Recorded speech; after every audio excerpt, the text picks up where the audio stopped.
Welcome to the Jocular Spectalkular, where we jocularly talk about spectacular things. Today's spectacular thing we're talking about is Final Fantasy XIV. A Realm Reborn.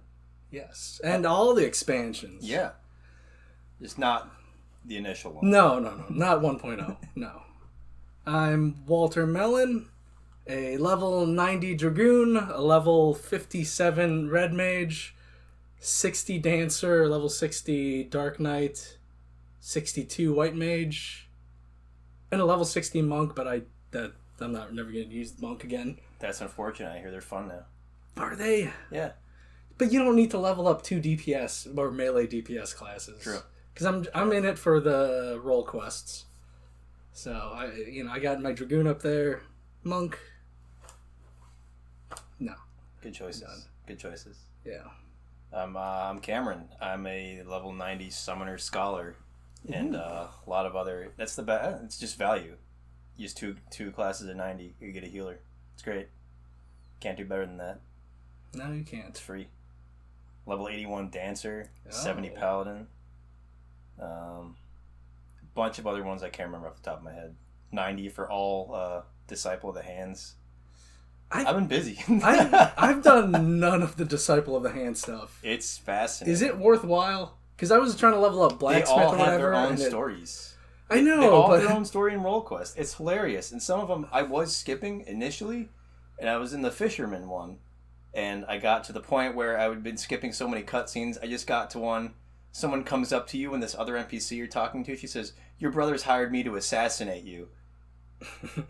I'm like, wow. Fisherman? Yeah. I'm like, wow, I really have not been paying attention to these fishing quests. But there's stuff to it. Yeah, a lot of the weird little side quests are fantastic. Just everything about this game is Yeah, and I'm coming magical. to it as someone who's recently quit playing WoW. How recently? When did you start playing Final My Fantasy subscription's 14? still active. Your WoW subscription. But I'm not playing it. Like, I'm just letting it die at the moment. I'm not resubbing.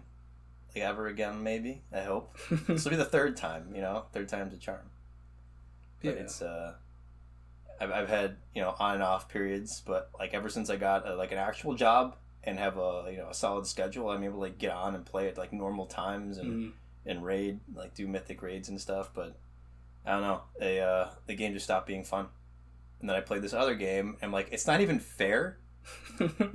Just how much more fun this game is. It's, you remember, and this is funny because I don't know if you ever played Diablo 3. No. Okay, well, it was shit. Yeah. And then Reaper of Souls came out, and like the people that designed that just thought, why don't we just let the players have fun with the game? And WoW's having the opposite arc. Yeah. Yeah, there's so many restrictions in the game, and it just makes everything really unfun. It's just time-gated content. Everything's gated by something, and it's really annoying. And they're like not listening to feedback. They're picking up the pieces of the last expansion that came out. They just, like a month or two ago, put out a patch that you could call content, but I would call it fixing all the shit that was broken for a whole year and should have been like rectified before launch in the first place. So essentially it added nothing to the game for me. So it is as bad as all the memes say. Yes, worse Okay. maybe. When did you jump ship? I still raiding with people out of obligation because I quit the last raid tier. Okay. And then I started this raid tier trying out for another guild. So I quit on them twice. So I thought I'm just gonna ride this out. Just gonna log on for my raid nights and like log right the fuck off. And yeah, in 2 months the sub's done. I'm not coming back. Yeah, I started playing 14 last November. Just because for years you hear that it's like the best Final Fantasy game. And then I finally had free time, just a month of no game releases. I was waiting for Cyberpunk 2077 to come out. Like, all right. I love that game. It's good if you like it. Yeah. That's the best part. But at just a month, I'm like, okay, I could get up to level 60 for free. Heaven's Ward. All right, let's do critically this. acclaimed Heaven's Word Yes. Yes. And boy, does it deserve that critical It acclaim. does. I I couldn't. It was hard for me to get into the game first 50 levels, right? Yeah. Not to mention, I'm playing a summoner, which at that point before Endwalker has nothing going on for you. You put 2 dots up, and then you're just casting Fester on like a 30-second cooldown, and then Ruin, and then occasionally hitting your pet abilities that aren't really synced up to the same exact moment of you hitting the button. Like you hit the button, you wait a minute, and then your pet does it. Not a full minute, but it's not the immediate effect that you're kind of hoping for, which is weird because you get other procs off of it. Mm-hmm. But it's boring as hell because you get nothing that, like, you might see summoners now that are summoning Bahamut or summoning Phoenix. Phoenix, yeah. Yeah. You don't get that pre-Endwalker till 58. Yeah. So try getting all the way through Heavensward without anything cool. Oh, well, just a lot of Realm Reborn sucks, and it's dry, and it's slow, just build up until literally the last cutscene of the last patch. Because starting as Lancer, it's like I don't get jump until when? Are you kidding me? Well, you're not technically a Dragoon. That's true, but then it's no one's allowed to jump. I think you finally get jump you become Dragoon at 30. I don't think you get jump until like 40. It's like what am I doing here? What am I doing here? I'm here for the jump. And then you get like, oh, I get fancier jumps. How about that? But yeah, I love how I love DPS because I'm stupid. Yeah. And it's just mindless. I'm just like, I just have to move my guy every now and then. See, I'm picking a specific job for every role because I want to do all the role quest stuff. Yeah. So I already got Summoner down. I still have to do the Scholar quests, which I finally caught up on because I got to 90 as a Summoner, which puts you at 90 as a Scholar. And that left me with all the class and role quests to catch up with back from level 35 for Summoner. Or for Scholar. So I was just missing spells. So I'm still trying to learn Scholar at the moment, and it's a different healing experience than it was like in WoW. WoW is just this person's got a green bar, it's not filled up all the way, just fill it up. You don't have to do much in terms of DPS, but Final Fantasy, it's like if you have to heal someone, it probably means they fucked up. Yeah.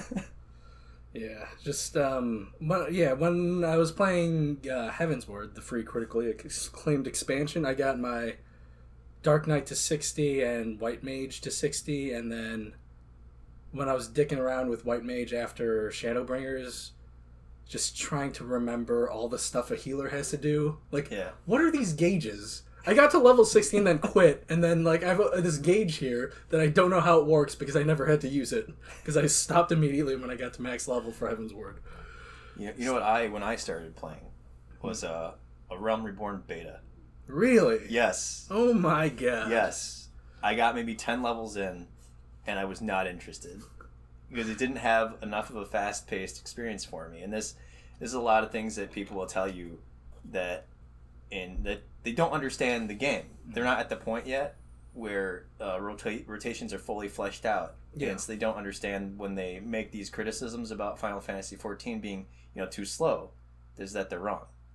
I didn't know. I thought it was too slow when I started. I tried to start as a thaumaturge, and it was like everything has like a 2.5 second cooldown or a 2.5 second cast time. So I'm essentially just pressing a button every 2.5 seconds. There's nothing remotely dynamic about that. So I quit, went back to WoW, and didn't come back until maybe 3-4 months ago,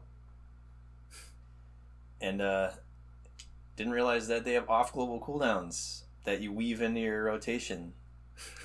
And it's so much more dynamic than I had expected it to be on such a simple system. Because even World of Warcraft has off global cooldowns, but they simplified to a point where you macro them with another ability, you never have to worry about it. You know something?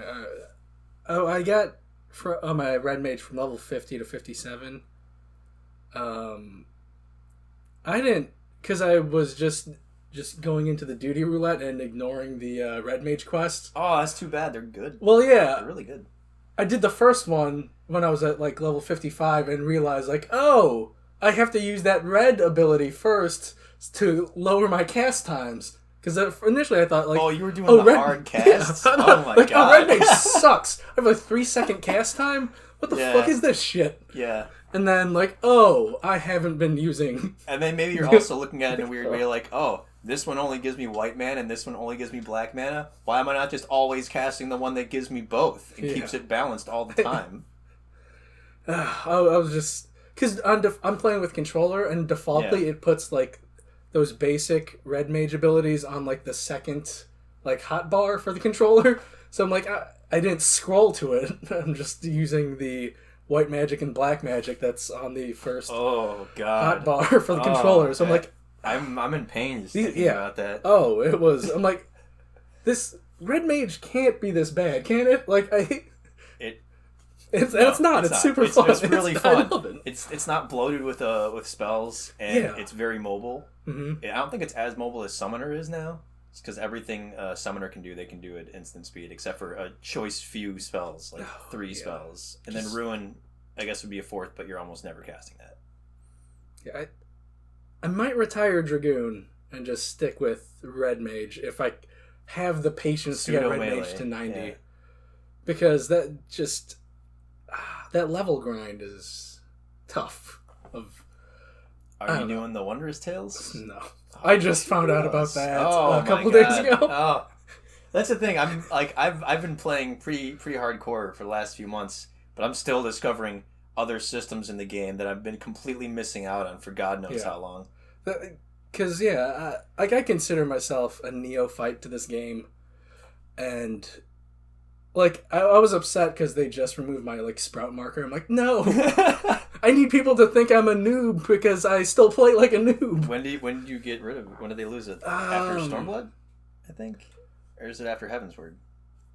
So Stormblood, you lose the sprout thing and it becomes the flower, and then now the flower is gone for me.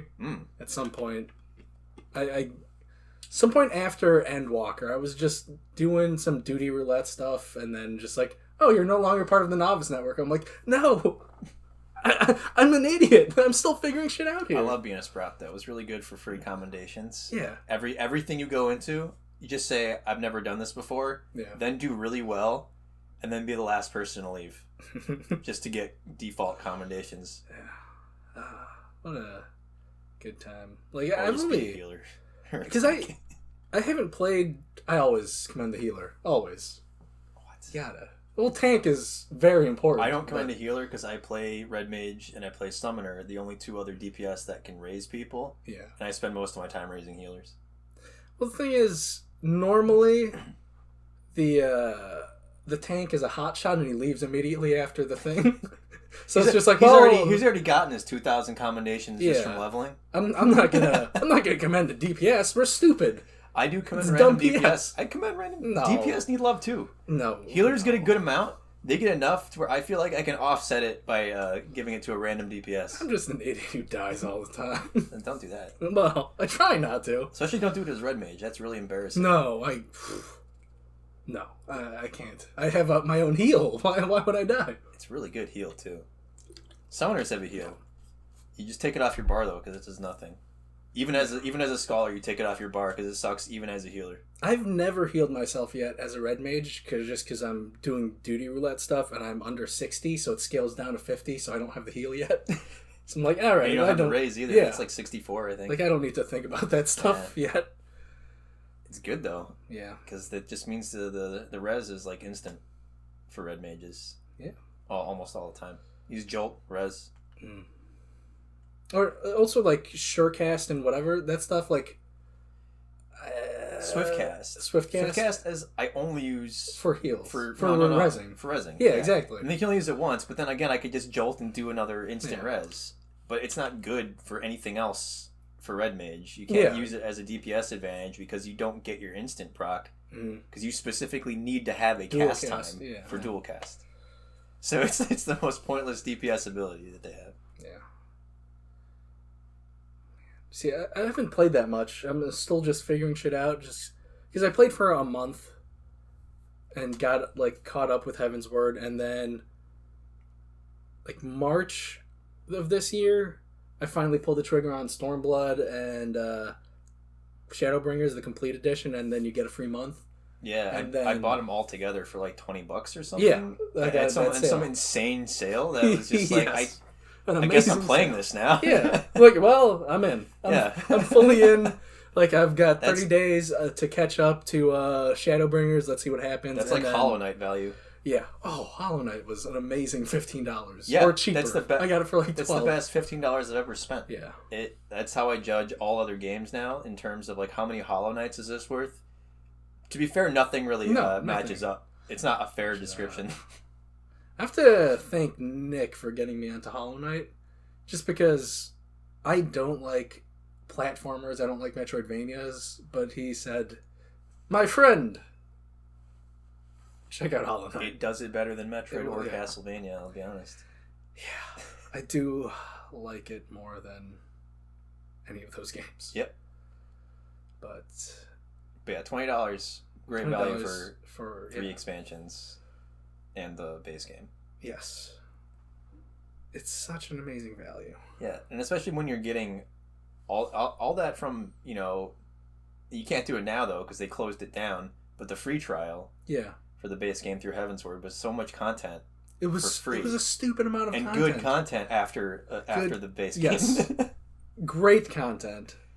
How do you rank the segments of Final Fantasy XIV with the expansions, base games? What's number 1 through A Realm Reborn? ARR is the bottom. Yeah, obviously. At the moment. Shadowbringers was really good. I got to put that on top because it was really well done. Oh, yeah. The story was good. The characters were good. Oh, the fights were great. Emmett Selk is Final Fantasy antagonist GOAT. Yeah. In a poll in Japan, he was rated number 2. Number 1 daddy. He was number 2 best Final Fantasy character. I think number 1 was Terra or Cloud. One of those. Probably Cloud. Probably. Yeah. But no one knows who Terra is anymore. Emmett Selk. Old people. Yeah, us. People in their 30s know who Terra is. I don't care for 6, but what about the other expansions? 14's not your favorite? It's up there, man, but I have a nostalgia for 6 that prevents me from seeing anything else rationally. I get that. Okay, so then I would put Heavensward, then Stormblood. I didn't really care for a lot of the content of Stormblood. Yeah. But I like the aesthetic more than anything. Mm-hmm. So, like, aesthetic-wise, Stormblood's still at the top for me. And, yeah, so it'd be Shadowbringers, Heavensward, and Stormblood. ARR. Until, like, the last patch of ARR. What about Endwalker? Endwalker? Yeah. Where are you shoving that in there? How are we going spoiler-wise on this? Full blown, baby. All right. I didn't like the ending. It was a bit of a cop-out. The last zone was a bit of a fucking cop-out. They tug at all your heartstrings for no reason. Yeah. I get that. Whereas they've been bold enough to straight up kill people in the past. I know. Making you really fucking depressed, and then you're wandering around the world, and then you accidentally come across their grave with the fucking shield on it, and then you get depressed all over again. Yeah. But no, they couldn't... where do you rank it before we go full blown Endwalker? Because it's about the same as Stormblood for me. Yeah. See, I've heard a lot of the FF pundits say Endwalker's the best one ever. It's They're not taking stupid pills. It's not. It's just new. It's new. It's new. Yeah. Let it sink in for a little while. Like, as someone who's all about recency bias, like, no. Yeah. No.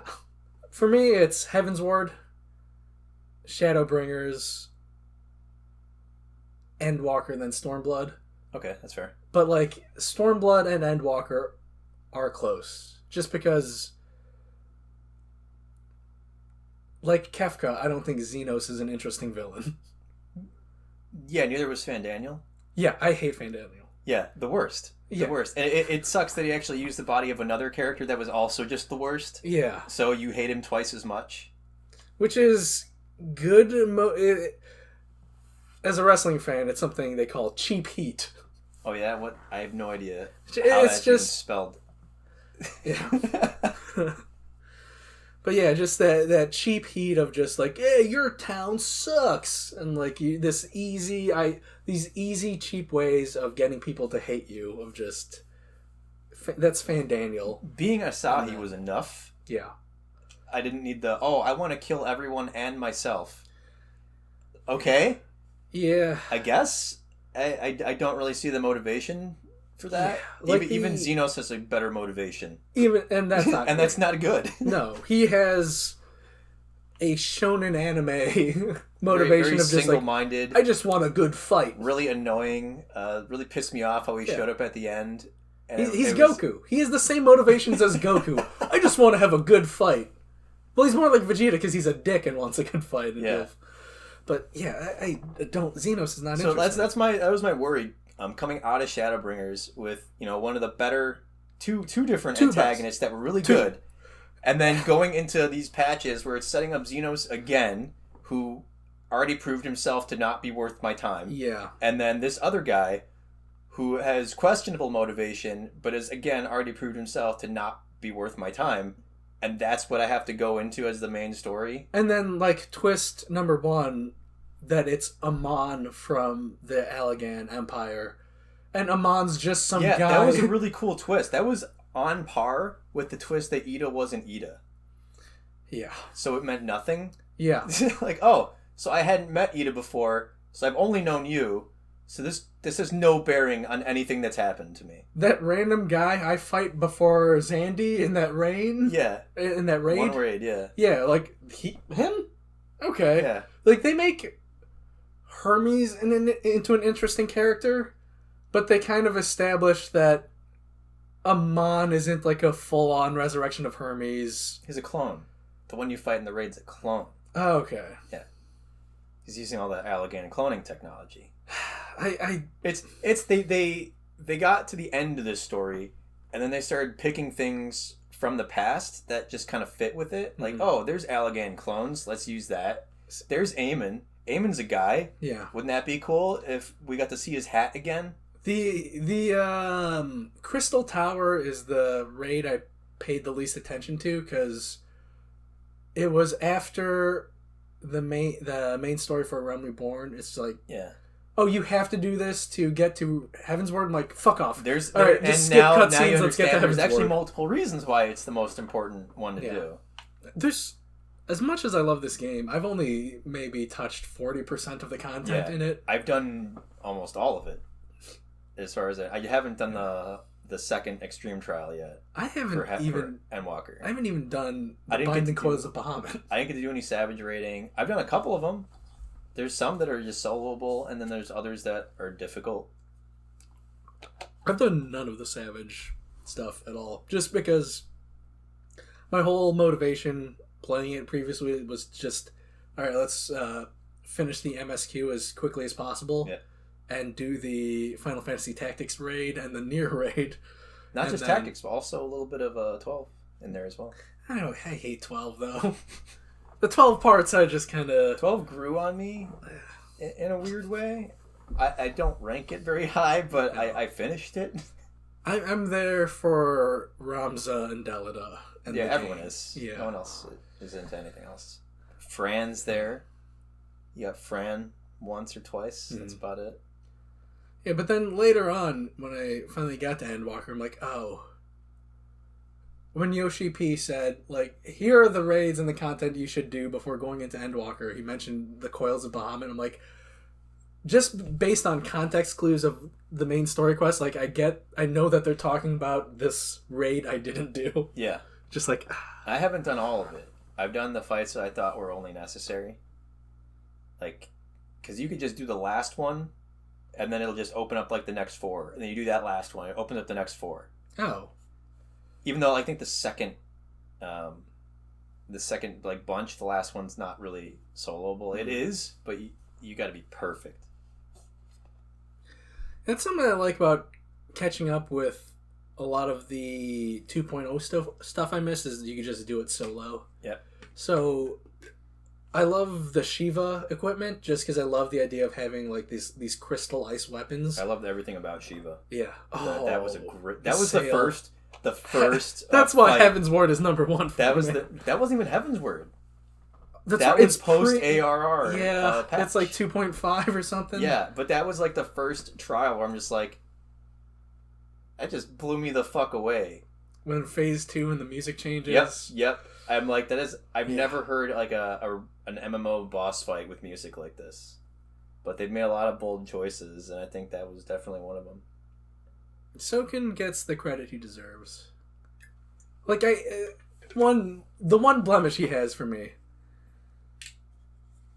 I don't like the battle music in Shadowbringers. Yeah. That sucks. Isn't it a little... It's like...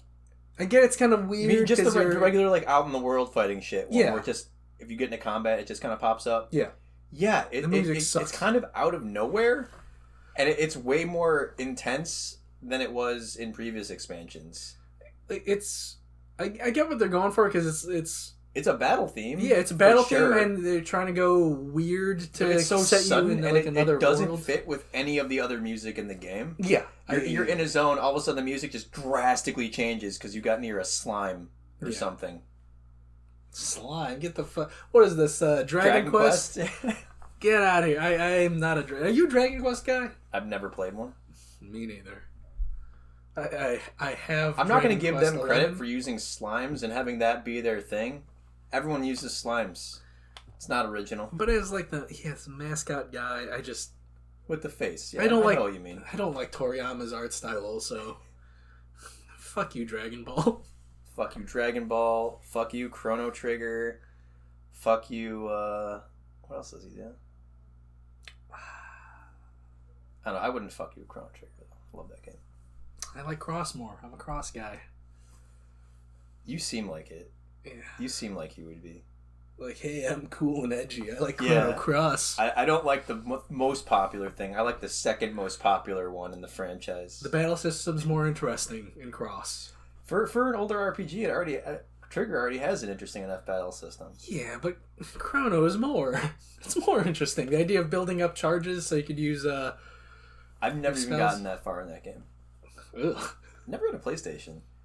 Most of my life has been catching up on games I didn't have access to. Play Cross. I'll have to. I mean, they're supposedly. Yeah. I will play rumors. Replay I mean, same as like Bloodborne PC rumors, but yes, that's been going on for ever, even before the game came out, probably. So Final Fantasy XIV. Hard cut. What were we on? Expansions. Yeah, Heaven's Ward, number 1 for me, just because. Its story is fantastic. The way they interpret dragons, like the whole... I really love the dragons in that game. Yeah. Like, dragons are dorky to me. I used to love dragons in middle school. That's the cool thing about them. They don't overuse them. No. In Final Fantasy. They're very few. They feel special, and when you see them, it is special. It's impactful. And I feel like a Dragoon is... the main class, like the canon class of Heaven's Ward. Not just Heaven's Ward, the whole Hydaelyn series. Really? With Dragoon, you meet Estinian before Heaven's Ward, and like you do show with him. Oh yeah, see, I wasn't privy to that information. So when I first met Estinian, he was a total asshole. Oh, you fight him at level 50 for the Dragoon quests. Oh really? Yeah. Yeah, because it was really annoying just to have him like, hey, are you gonna go make peace with the dragons? Do you mind if I come and maybe kill some? Like no. Can you not do that? Yeah. Like I'm gonna come anyway. See that's like when you're a Dragoon, when you like he shows up in Heaven's Ward, it's like, oh, this fucking asshole. Oh, so you're on the same page as me already? Yeah, a little bit ahead of me. Yeah, exactly. Right. But he did have a massive turnaround though, by the end of Heaven's Ward. I was really worried that he might not, and I'm kind of glad that there's some actual character development.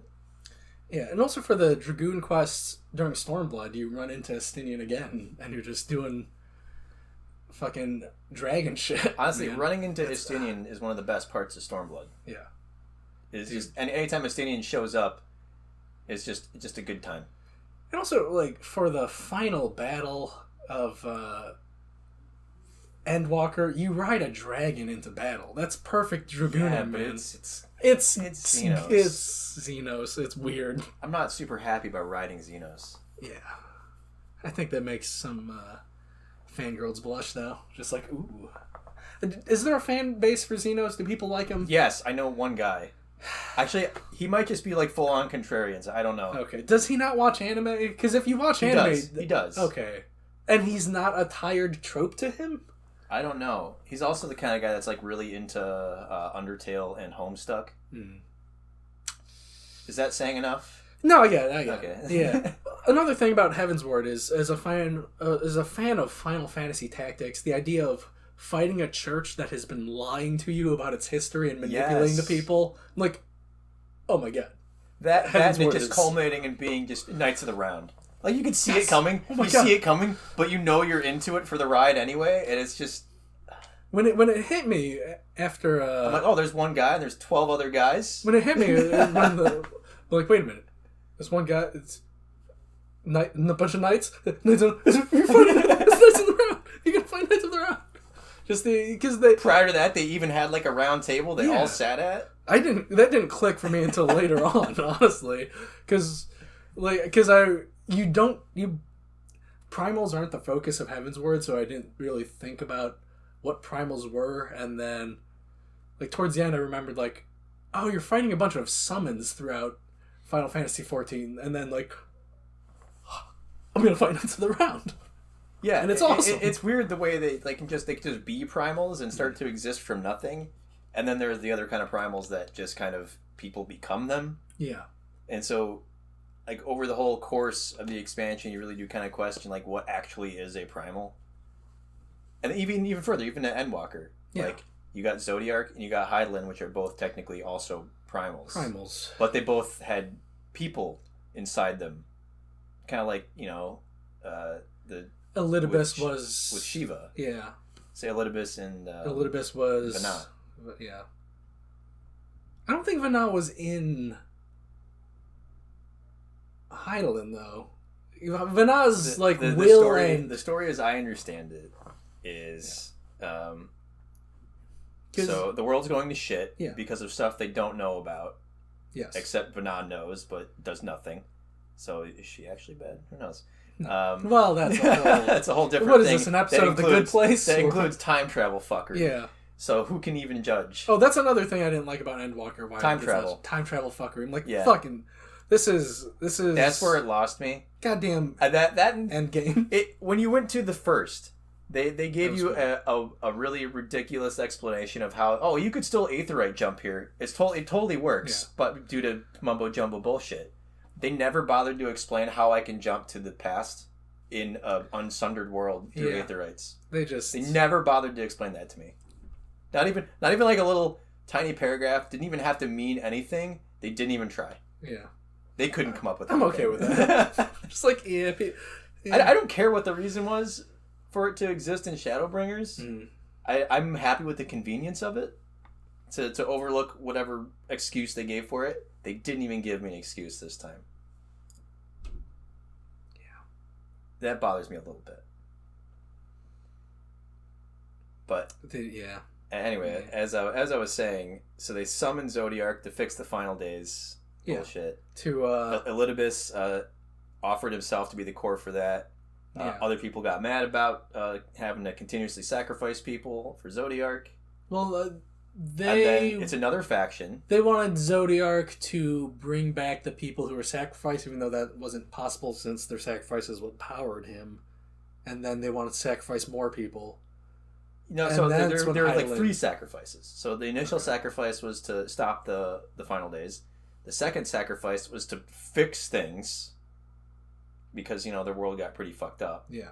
And then the third sacrifice that didn't happen was the one that was to bring back the people that were sacrificed first. Because, these new people don't matter. Yeah. We want the old people back. Well, that's post-sundering.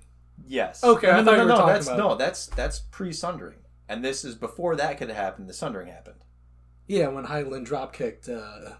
And that's another thing that confuses me about the cutscenes we saw, right? Mm-hmm. And I've argued with multiple people on this that are very stubborn, and I couldn't even understand what their point was, but I stopped talking to them about it because it was going nowhere. Yeah. But you see the cutscene in Endwalker of them looking like the people that are gonna sacrifice to Zodiark again. Mm-hmm. Their world already looks pretty fucked up. So apparently this is They're already mentioning Zodiark. So either this is them going to summon Zodiark, which I think has already happened at that point, or it's the summon that happened after that when they're trying to fix the world.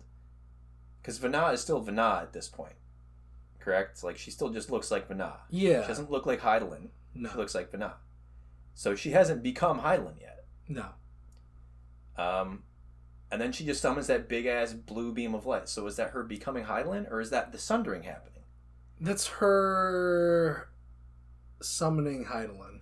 Because what I understand is that there is another faction that sacrificed to summon Hydaelyn to stop Zodiark.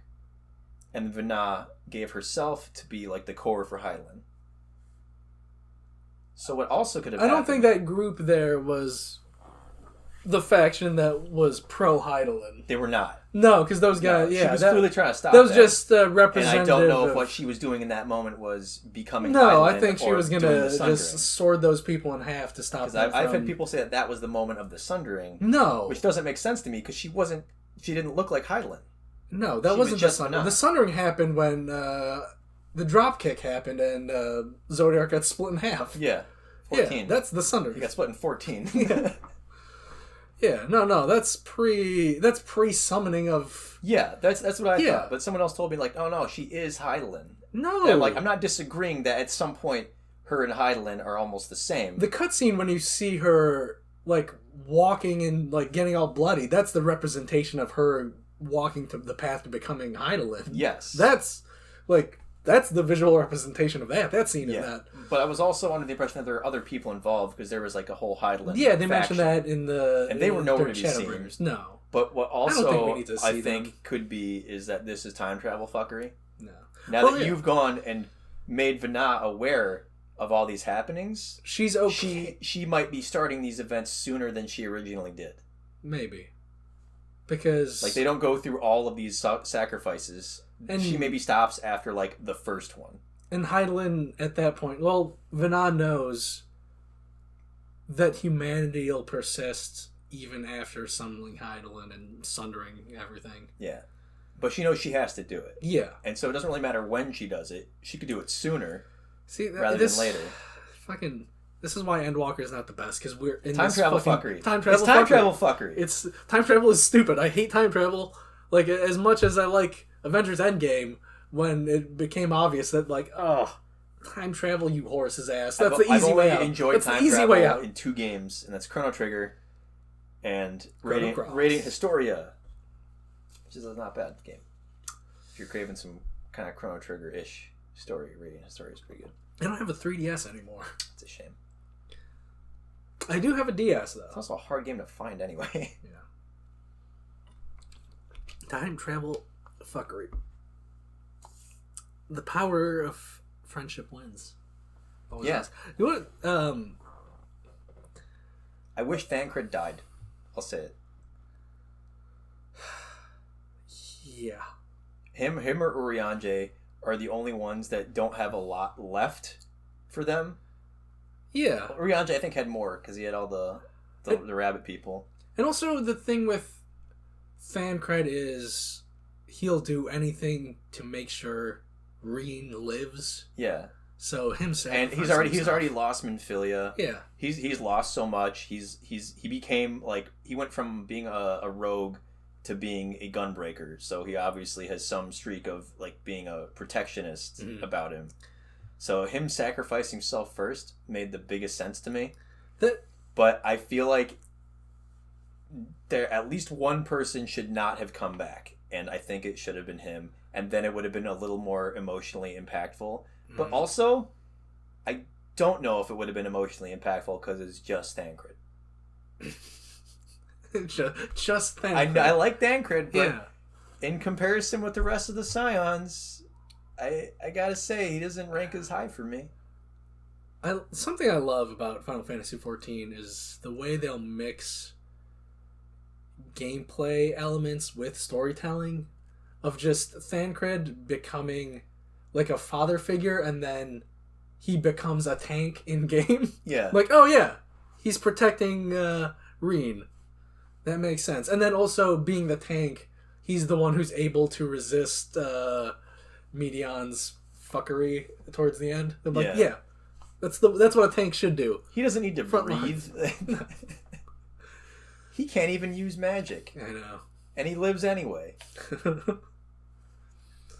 But I feel like someone shouldn't have come back from that. No, well, what I was thinking, just like with my speculation before starting Endwalker, or like towards the start of it, like I think at least one of these guys, maybe Alphino, is going to sacrifice himself to become the new Zodiark to fix that. New Zodiark, that would have been... Yeah, or like an Zodiark equivalent. Yeah, to fix the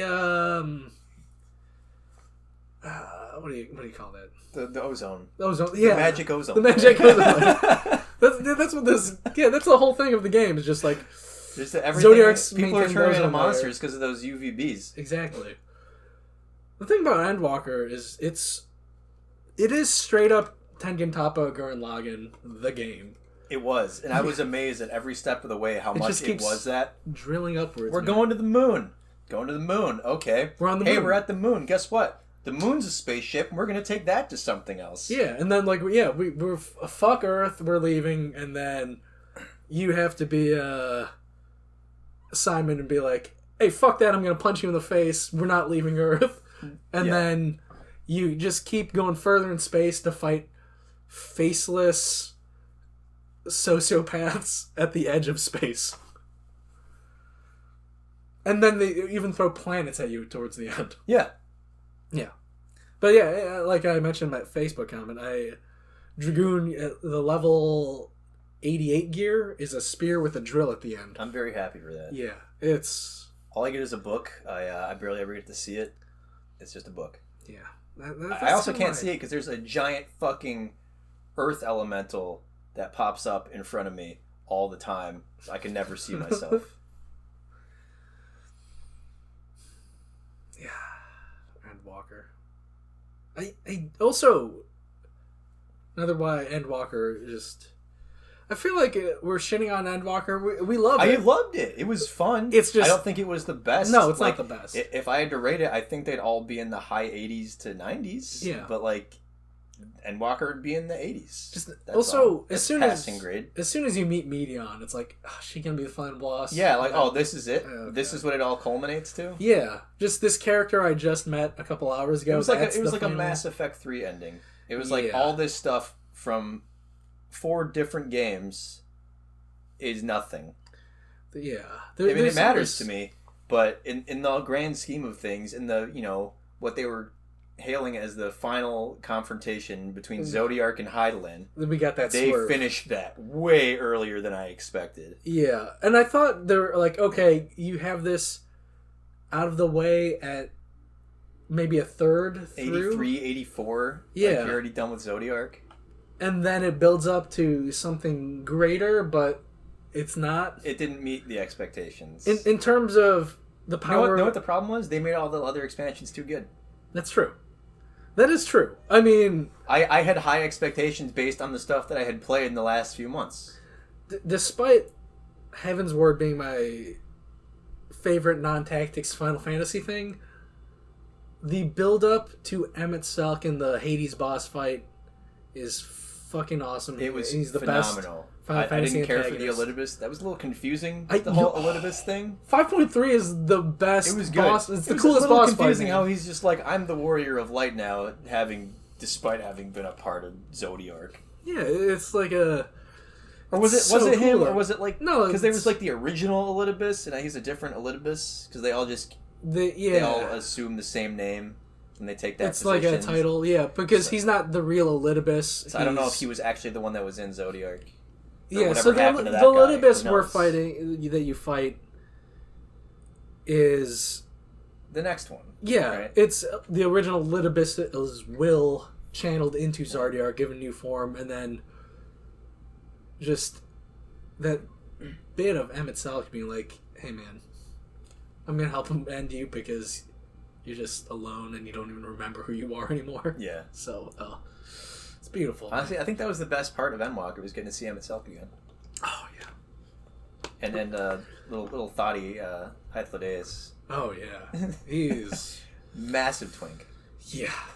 Oh, doing poppers with each other, having a good time. But a problem. Too much Emmett Selk. I think we get too much. It ruins some of the mystery. They leaned on it pretty heavily. They were like, people really like Emmett Selk. We got to give more Emmett Selk. Yeah. Why not? But when you hear his voice, you're just like, oh shit. Yeah. It's him. It's him. And rocking his mullet from way back in the day. Well, he looks like Xehanort, dude. He's got the yellow eyes, the black robe. It didn't help that they made every Ascian look like that. No. And there's 14 of them, right? The convocation of 14. Yeah. Instead of what was it, 13? Organization 13. Yeah. It took me forever to remember that because I never came back for Kingdom Hearts 3, man. Neither did I. It's too much time. It's too much. Yeah. We were in high school when Kingdom Hearts 2 came out. Something I loved as a 15-year-old is not the same I'm going to love in my 30s. We were 17. Were we? It was like senior year that 2 came out. Oh. No wonder I was a sexless 17-year-old. I was playing Kingdom Hearts.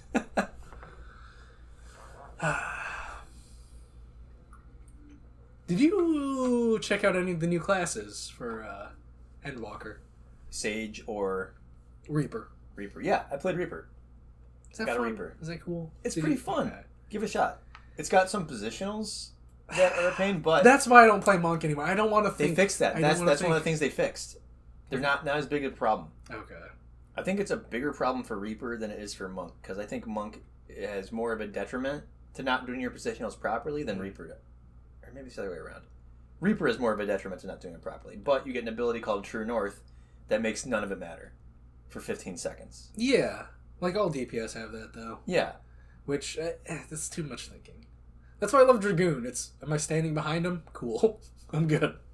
That's it. I like Reaper. Very flashy abilities. Pretty easy to pick up, I think. I didn't really care for Dragoon. I tried Dragoon out a little bit. And I had too many buttons. Too many buttons? I don't even think. No. That's not even... My non-thinkiest class is Red Mage. Okay. You don't have to think that much Dancer. either. Dancer. So do I have dual cast? All right, let's pop that. Have you done Dancer? I haven't started yet. I just did the first. It's hilariously good. If the button lights up, you press it. Oh. The end. The thing with Dragoon is like, all right, am I going in that sequence to get those buffs on? Cool, got it. And they made it even simpler for Endwalker, which I love. And like that meter that I'm always gonna have on all the time, anyways. Like, yeah, why not just make that passive? I'm never not gonna have that unless I die or I just fuck off for a while because there's a long attack and I need to get over there. But I think a lot of the changes they made in Endwalker were really good. They're not a lot of them, but they're like massively just huge quality of life changes. It's proper streamlining. Whereas a lot of, like when you have Bethesda streamlining Fallout 4, it's straight up dumbing down. But then this isn't. No, it's a streamlined process. And I played probably the class that was fixed the most out of any of them. And the changes they made to that were just absolutely phenomenal. I actually feel like a summoner. I don't just have a pet out all the time, which felt really stupid to have. It's like, I'm not just a summoner, I just have a pet. Yeah. Like, I summoned him once. That's it. And then you just hit a button and it'll do a thing. But when they started, adding more levels through expansions to the summoner, they started to be like, oh, you can summon Bahamut. You can... And then... Even better, once you start to be able to summon Phoenix, what Phoenix does, it actually changes 2 of your spells. Instead of just having your pet abilities, now, like, you get extra spells. So you get different spells to cast based on whatever primal you've summoned. And that's what they've done now. When you summon Ifrit, Garuda, Titan, your spells that you have change to different things. And... Just cosmetically or functionality? Both, as well? Actually. Okay. And it doesn't add more things to your bar. It just changes the stuff you already have. And sometimes it's situational. Like, if I have to move around a lot, I probably won't summon Ifrit. Ifrit's, like, the only one where the abilities that you cast under Ifrit have cast times. So, if I know I have to move, I'm not going to summon Ifrit right now. I'll save him. I'll do Titan. Titan's an easy one. You throw out a spell, and then you get another ability after the spell that makes, like, giant earth hands come up and clap your enemy. And they're all also functionally AoEs. So they'll do like a ton of damage to one dude and then like less damage to anything else around it. So it can work in single target, you can work in AoE. It's super convenient for that, but it changes up my rotation and actually makes me feel like my summons are doing something. Yeah. And it's not just, oh, I have one Ifrit pet and he's out the whole time. It's, I have an Ifrit. Now I have a Titan. Now I have a Garuda. Now I have Bahamut. Now I have Phoenix. And I just keep rotating through those. What drew you to Summoner initially to make that your main class? People told me it was similar to the class that I played in WoW. They said that either that or Red Mage. I think Summoner is better for it just because I played a class where you put up some dots and then you do other damage. See that? Which was actually the worst part of Summoner, and they've removed it. See, I thought about playing Summoner because just like looking at previous guides, supposedly like with tier lists, which don't really matter, but supposedly Summoner it was like the best magical DPS. Black Mage actually is. Black Mage? It's harder to play though. Oh, you can't move. Ugh. it's Summoner. There's so much moving though. Yeah, like you put down your ley lines, and god damn it, I'm gonna die in them. Yeah, because I thought about like all my classes are just based off of drip. Because like I mean, I want to play the good thing. Yeah, who want to play the good thing? Like supposedly like Samurai's the best physical DPS, but I'm like yeah, but Kane Highwind, my Rams is a Dragoon. Like I'm going all in on Dragoon. Yeah, and like the Heavensward trailer is what sold me on Final Fantasy XIV. Of me wanting to play it for years, just like. Those Dragoons look sick. I saw no trailers. My interest was all in being disappointed with a different game. I just wanted something to sink my time into before Elden Ring comes out. Oh, man. We gotta talk Elden Ring soon. At some point. Yeah. I could talk Demon Souls. I finally got to play that. You've never played Demon Souls before? Never had a PS3. I never had an odd-numbered PlayStation until 5. Demon Souls is my favorite game with souls in the title. I can see it's charming, and the new one's just there's so much things that it does that the other ones just never kept going. Well, so, I mean, there's an asterisk next to Demon Souls just because I understand the jank and the other stuff with it, but the jank is part of the charm. Yeah, I'm not gonna lie. It's just like some boss fights just sucking. Like I get it. It's not... Yeah, I played too. Yeah. I can't name the 30 bosses that don't matter to me. No, it's just like a knight with a downward attack, and then his hitbox extends like 6 times wider than his weapon. Like, yep. That's the only game where I noticed the hitboxes in a Souls game, and if you notice the hitboxes, that's not right. You should. That's something that should be happening in the background that a player doesn't think about. But it. God damn that fucking game. But yeah, Red Mage. I like rapiers. Again, I like casting spells. I like rapiers. Yes, that's bring us back to a point we just made about a different game a moment ago. That was one of my favorite things about Dark Souls 2 is the build variation, and almost always I was like rapier, spellcasting, the other way around, spellcasting rapier because you could parry with a rapier. Rapier is... I always go Dex in Souls games, and rapiers are my go-to PvP weapons because they're good. You just keep poking and it doesn't take your stamina a lot, and then they're dead. I do. A rapier is a classy weapon. Yes. And I don't know if you've seen the level 90,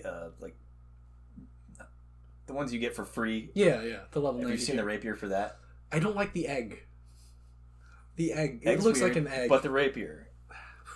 I don't think I'll ever replace my Shiva thing where it's just a bunch of glowing crystals. You might. I don't know. I've gotten a couple, because prior to Endwalker coming out, I did a lot of Stormblood Extreme trials for materials to make weapons. So I got a cool because you've never done the trials, the optional trials in Stormblood. No, I haven't. I just mainlined MSQ. So those are things you might want to revisit. Is the Stormblood trials, the Shadowbringers trials, which are the weapons, by the way. Yeah, I started Alexander, and that was about it. Yeah, that's not a trial; it's a whole raid. Okay. Yeah, which I like how they did raids in this. I've had to compare it to WoW, where it's like, hey, it's a 10 boss raid, and you gotta do the whole thing.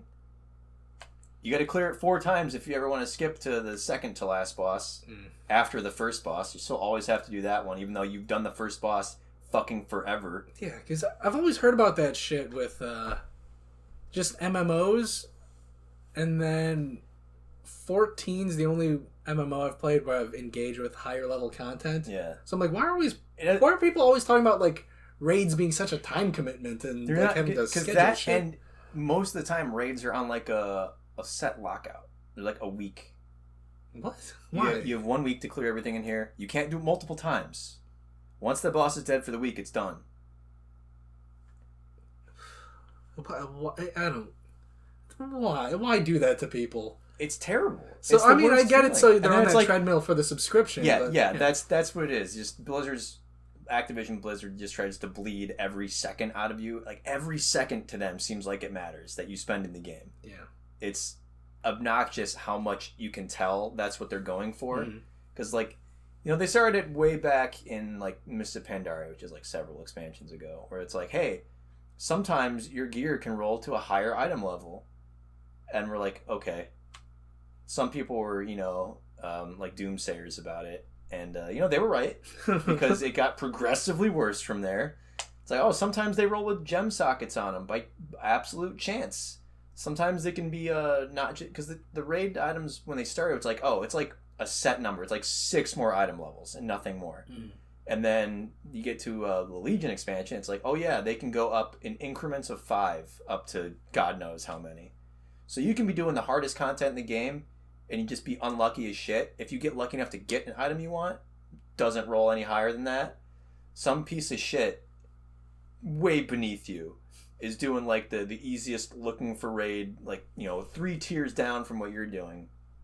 He gets an item, and then it like randomly rolls to jack up by like 75 item levels, and this guy's got something better than you now for 0 effort. It's the worst feeling in the game. It's the absolute worst. I'm like, why do I do this? Why do I do this content? Because the gamble, baby. If people that are worse players than me, like no offense, but you're worse, just get better stuff for no effort. I don't like that to be part of the game. They finally removed that in the most recent expansion, which is the only amount of criticism I think they've ever taken. And then they just like, oh, now we're going to make the loot matter more by having it like never drop. We're going to just reduce the amount that it drops. Oh, that sucks. Yeah. And then, you spend weeks doing a single boss because like every demon hunter and every rogue needs the leather chest piece from it, but it never drops. Not a single time. And then you can't do it again because it's the week lockout. You get 1 chance per week to do it, and then you're fucked. Oh, man, I don't... I can do the trials, the extreme trials right now as many times as I want. Yeah. At any time I want. It's extremely convenient. And it only takes 8 people, not 20. Is there cool drip I should be getting? I got an item from Zodiark that I can use to either make a trophy for my housing or barding for my chocobo. I can't... Other than that, like the end game for me is all about glamours. You get cool shit to wear. See, I might do some DOH stuff just because I got a Rama sword for my Dark Knight that glows purple and it looks sick with the Dark Knight gear. Nice. But I need to upgrade it in order to have electricity go around it. But I need a level 30 something or other in order to upgrade it. You can't just like go to one of the vendors and do that. Is this like one of the relic weapons? No. It's some it's some 2.0 shit.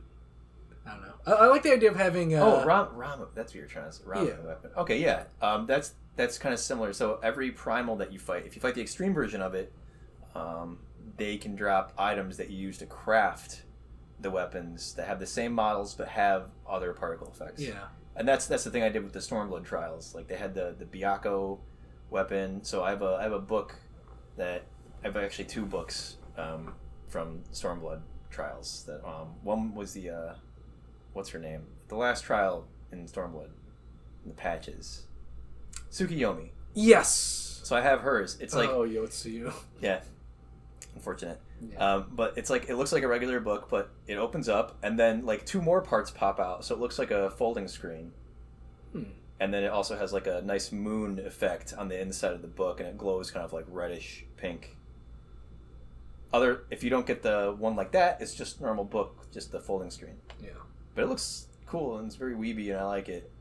I don't mind being weeby in this game, because everything's so weeby, No, you especially gotta when Stormblood hit. Yeah. My room and my house for my FC is all tatami floors and shit. I'd love to have a house in that game, but I don't. Come over to Goblin. Join the FC I'm in. Dude, I've engaged with none of that shit. Like I've gotten some. I bought this room just so I can keep all the items that I got from quests. I had nowhere to put, and I'm running out of retainer space. I'm running out of everything. And I'm like, I got all these house items, so my room is just a fucking mess of like just random foods on the floor of just shit I wanted to get out of my bag. Dude, I haven't even gotten a retainer, man. My inventory is... Oh, God. My Chocobo saddlebag is filled to the brim. Of just, like, house stuff that I'm never going to use, possibly. Different dyes. Like the quest cosmetic gear you get from Tataru. So you've never gone to an inn? I've gone to an inn. You never used the glamour dresser? I've started to use that more. I just found out... Because I've always had, what's the Grand Company shit? I just found out you could use the Grand Company currency to buy glamour prisms. I've just been at max capacity. How long did it take you to realize you could sell stuff for the seals? Oh, no, I knew about that. Okay. Yeah, I'm like, what the fuck am I doing this shit for? I'm at max capacity, I have nothing to buy. Alright. You could sell those, too, for a good amount. I Yeah. always buy the Aetherite tickets and prisms if I need them. What do you use money for? I have like 1.5 million gil. I've never bought anything. I want to buy a house one day. Just like in real life, Well, man. I'm struggling to buy a fucking house. How much is a house in this game? Like 3 mil. Minimum. God damn, this housing market. Yeah. 3 mil. That's why they call it Housing Savage.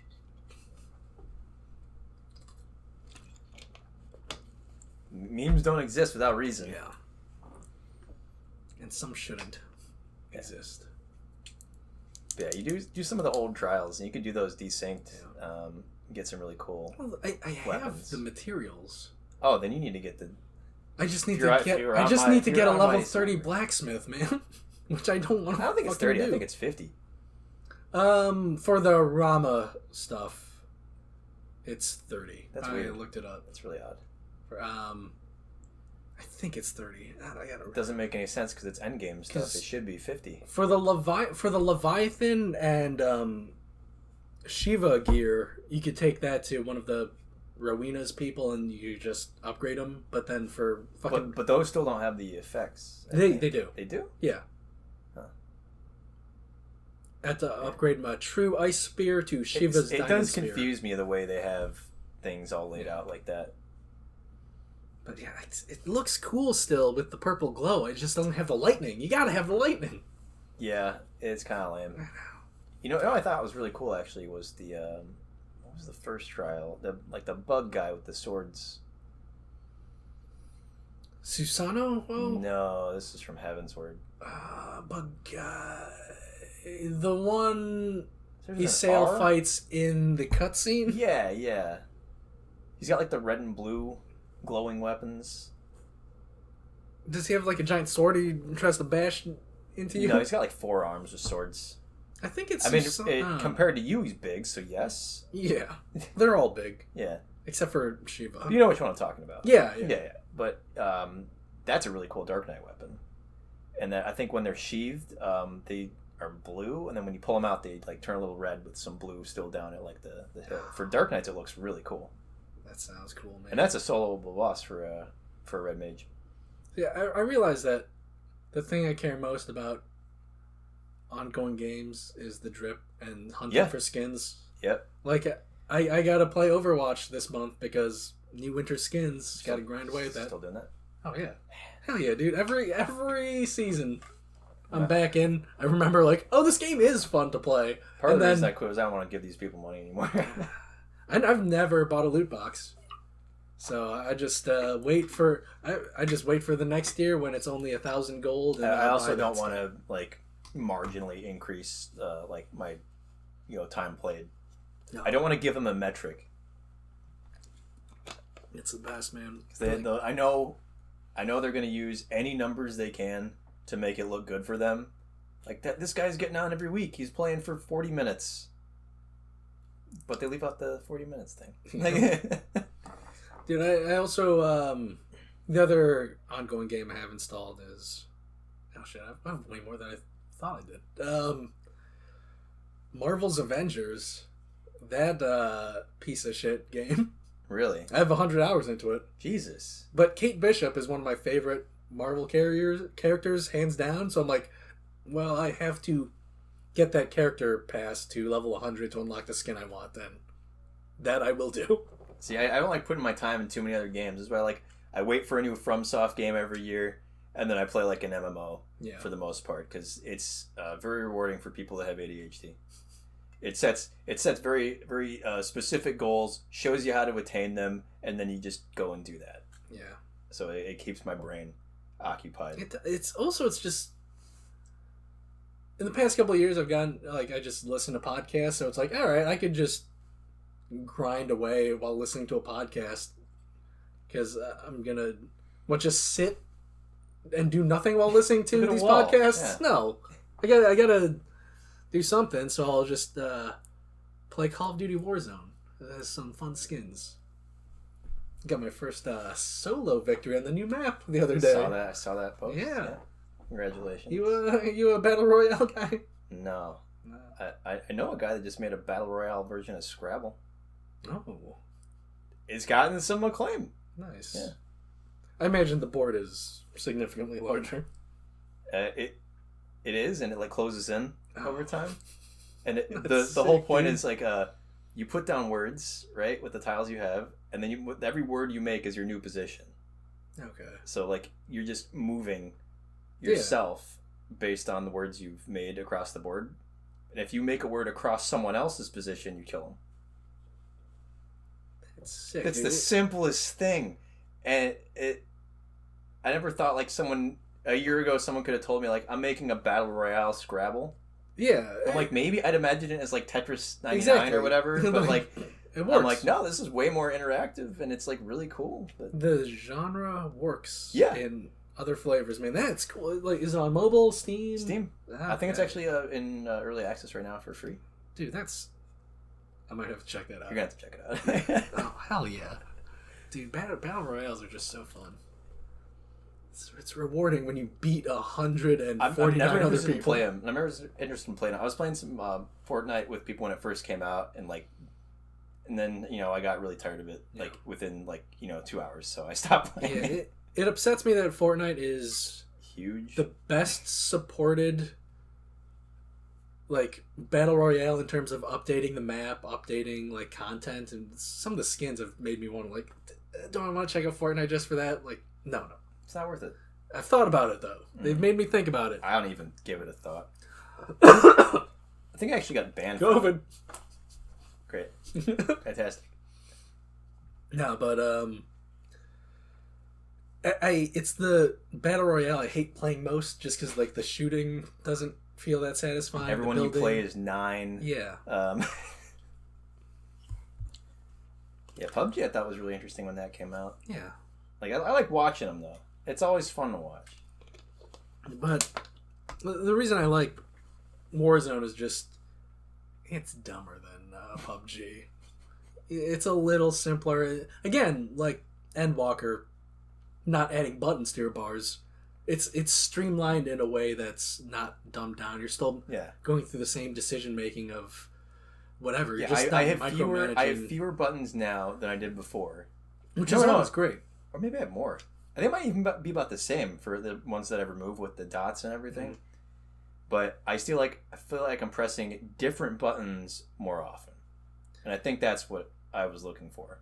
Yeah. Oh, something I love about Dragoon, especially as someone who plays with a controller, of just this expansion not adding buttons, because I just have to scroll through. You only have so many. Yeah. I think you actually have more with combinations on a controller than you have with just like, 2 or 3 bars with mouse and keyboard. But then you have to scroll through the different bars, so it's like super important to optimize them, just because it's not, Yeah, I could start playing with a controller. It's just I am not deep enough into that, and if I have to go into that, I have to go into that.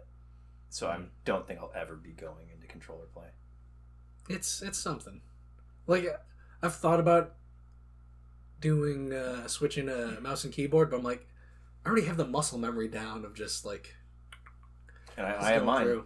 Like I have all my. I have my 67 button mouse and everything. Yeah. I have my like abilities set up like a clock where I'm like, I'm gonna do this and then that and then just go around the buttons on the controller. Yeah. And then it's just all set up. But something I like about Dragoon, like the new abilities they added. Not new buttons I have to press, but it's like if I get this thing down, then it changes this move into that move, and then I just, and also made switching between doing AoE attacks and like single target attacks just more useful to do, because just some like buffs and changes that they made, because fucking it's just 3 buttons are hitting for AoE attacks for Dragoon, and it's fucking stupid and sucks, and it's not even that good.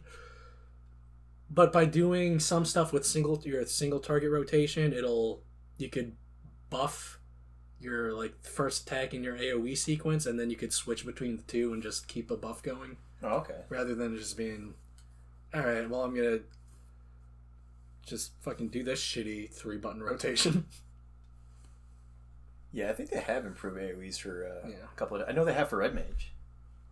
They've improved AoE for Red Mage.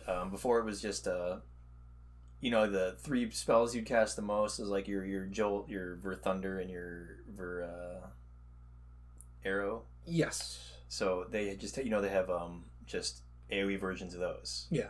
Basically, and that was all the AoE you'd be doing. But now, after Endwalker, you get the like Ver Fire and Ver Stone procs in there as well.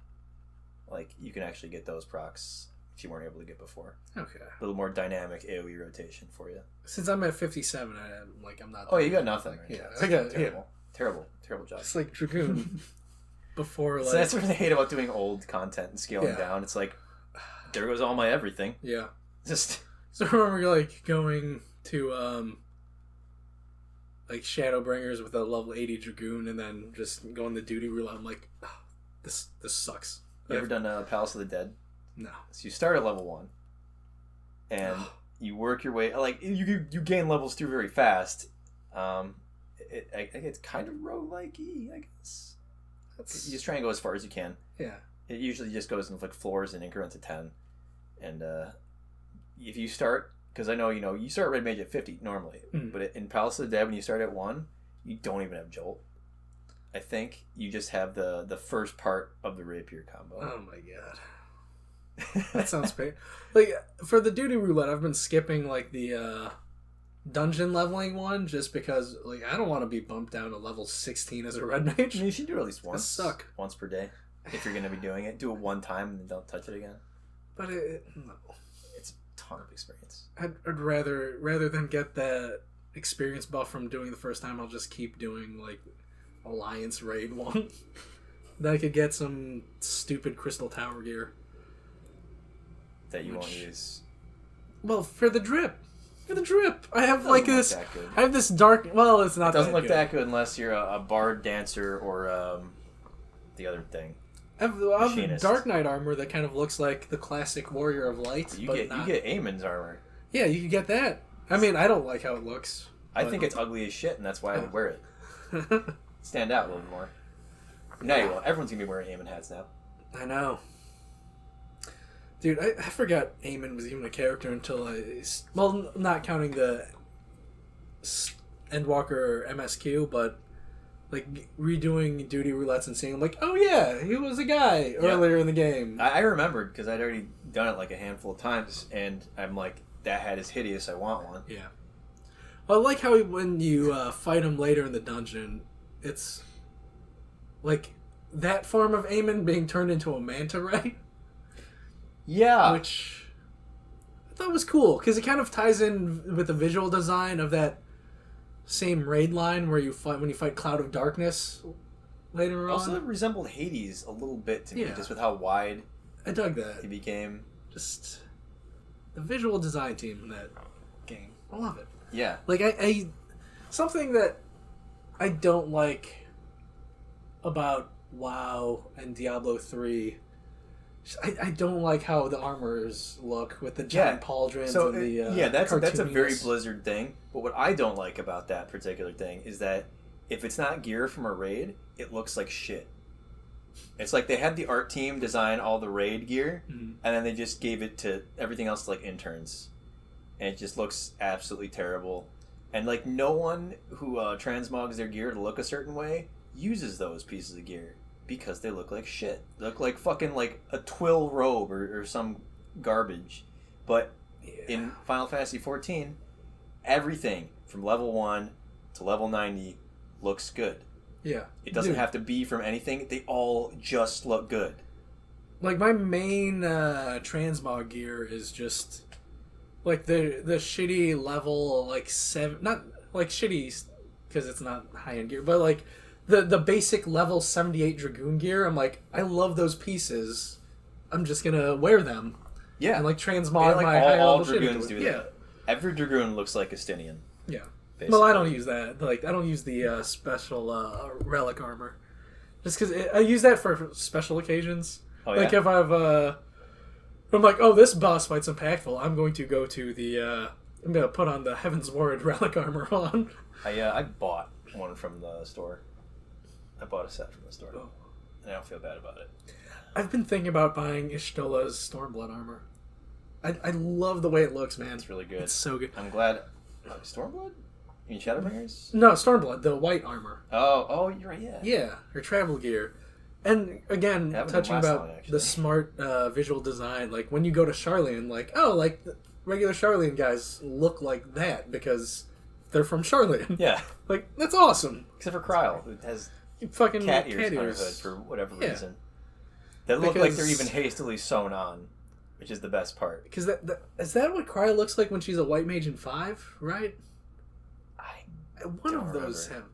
I don't know. 5 used to be my favorite number of 5's Final way Fantasy. back for me. I have not played that. Oh, it's so good, man. I might have to revisit it. Just fucking around with builds. It's the best. It's the best Final Fantasy for fucking around with builds. That's not tactics. Yeah, I think I got to revisit 3, 4, and 5 at some point. Never played 3. Just because it was a DS at the time when I didn't have. I think 3 is Shadowbringers, essentially. 3 is Shadowbringers. Yeah. I'll play the Pixel remaster of 3 then. 2 is. Have you played Final Fantasy 2? I know people that have. I I won't. I'll spend my never time endorse doing it. I'll never.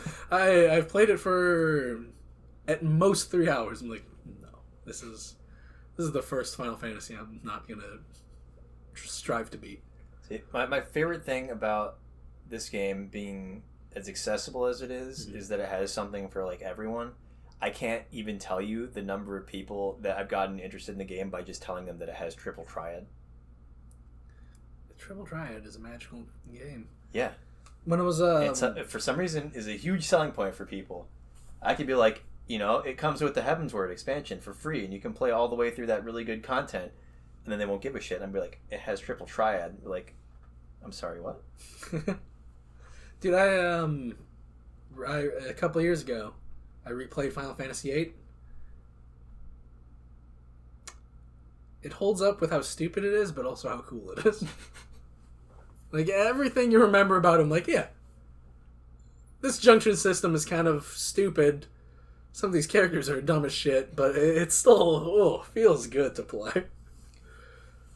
You know the character Riol? Yeah. He's not Giselle. Oh, a little He's bit. very Zellish. He's Zellish. But I don't hate him. He's a...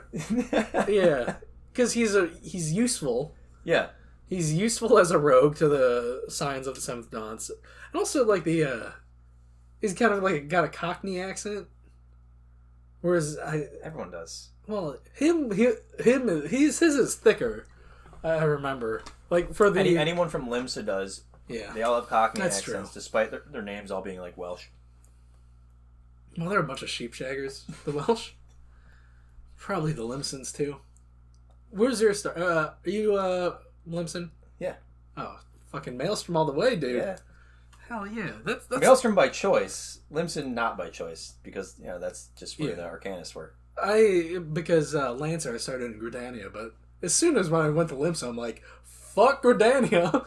Fucking, I could have been a C person if I picked another class. The only thing I've ever seen that was cool about Gridania was a 5-man bard band playing Journey covers. Yeah. Gridania sucks. Yeah. It's so lame, dude. But, and also you spent, like, White Mage, you spent a lot of time doing Gridanian shit. Well, you have to for a Summoner also. Yeah. The Summoner job quest take you to Gridania. You talk to, you stole his sister. I just remembered because of Tataru wanting to become an Arcanist. Yeah, so I just remembered the headquarters is always in Arcanist, Limsa, or if it was just a thing that I was. Yeah. So it's good to know that it's just the same thing. And I'm like, I did this quest once. I did it better than you, dude. All right, let's focus on the Scions of the Seventh Dawn. They are probably my favorite Final Fantasy party, and the trust system is the best thing that ever happened to Final Fantasy XIV. I love the trust system just in the fact that it can, at any moment, just change up based on where you are in the story. Yeah. Like it did in Elpis, where it's just like, holy shit, I get to bring Hythlodeus, Emmett Selk, and Vana with me in a dungeon. That felt so good, dude. That was the coolest shit ever. I did. And then doing the final... the Hydaelyn fight with the trust. It's like, I'm not going to do this with randos. I have to do it with my party. Like, and I did it with both. It was actually tough with randos. Yeah, dude. Because with the trust system, you once you die, you just have to start over. Like, with the exception of the Hydaelyn fight where you get like 3 lives. I got good at fucking Hydaelyn. I'm like, all right. I have to just stand there. The good thing is, I think the other NPCs also tell you what to do. Yeah. And then you go into a trial, like, fresh off the expansion having launched, and you're in there with 7 other people who have no fucking clue what to do. That's... It was tough. It was tough, but I did it. Yeah, I think I might... Yeah. The extreme trials, though, man. I just did Zodiark a couple days ago, and that was... Zodiark was the toughest thing for me, just with the rotating map. The rotation, there are new mechanics in there that the rotation messes with. There's I don't remember if you did this in the regular one, but he spawns like these animals. There's the snakes, right? They go across. Yeah. And they rotate, and the lines that they're on change. But now there's like birds and like behemoths. So you want to be on a bird when it's done rotating, and they're each in like corner here, corner here, corner here, corner here. Sometimes it's 4 birds, sometimes it's 2 and 2. You want to be on a bird. And then they put in a beam of fire that when it rotates, the beam also moves, and it leaves fire in that like whole quarter of the room. So there's like 3 different things going on during that rotation. All right. See, for something like that, I'll just hope somebody has the courtesy to mark themselves as like, hey, just stand where I'm standing. Follow that guy. Yeah, follow that guy. I hope he's not wrong. Yeah. I've been wrong. Yeah. And I've been right and the guy's been wrong. So it's, Because I've had that one time where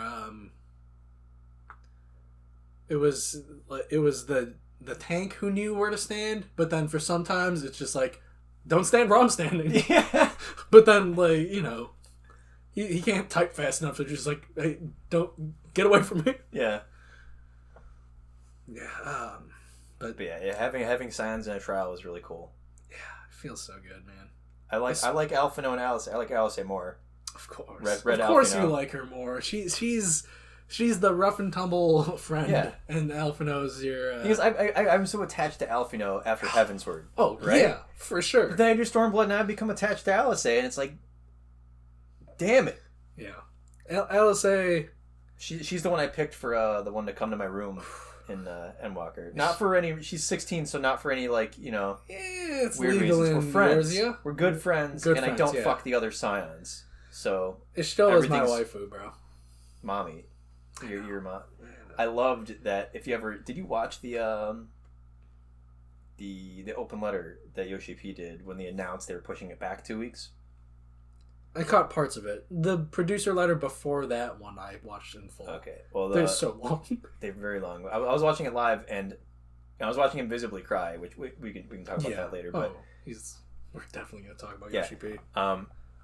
But when everyone started flooding the comments with "mommy" after they started showing the slides for all the different characters when Y'shtola came up, and they actually went and acknowledged all the "mommy" comments during that, it was like. I love that they are so in tune with their fan base that, they're a lot of the game is fan service, but fuck it, I'm a fan, and I'm here for it. I don't care. See, it's fan, yeah.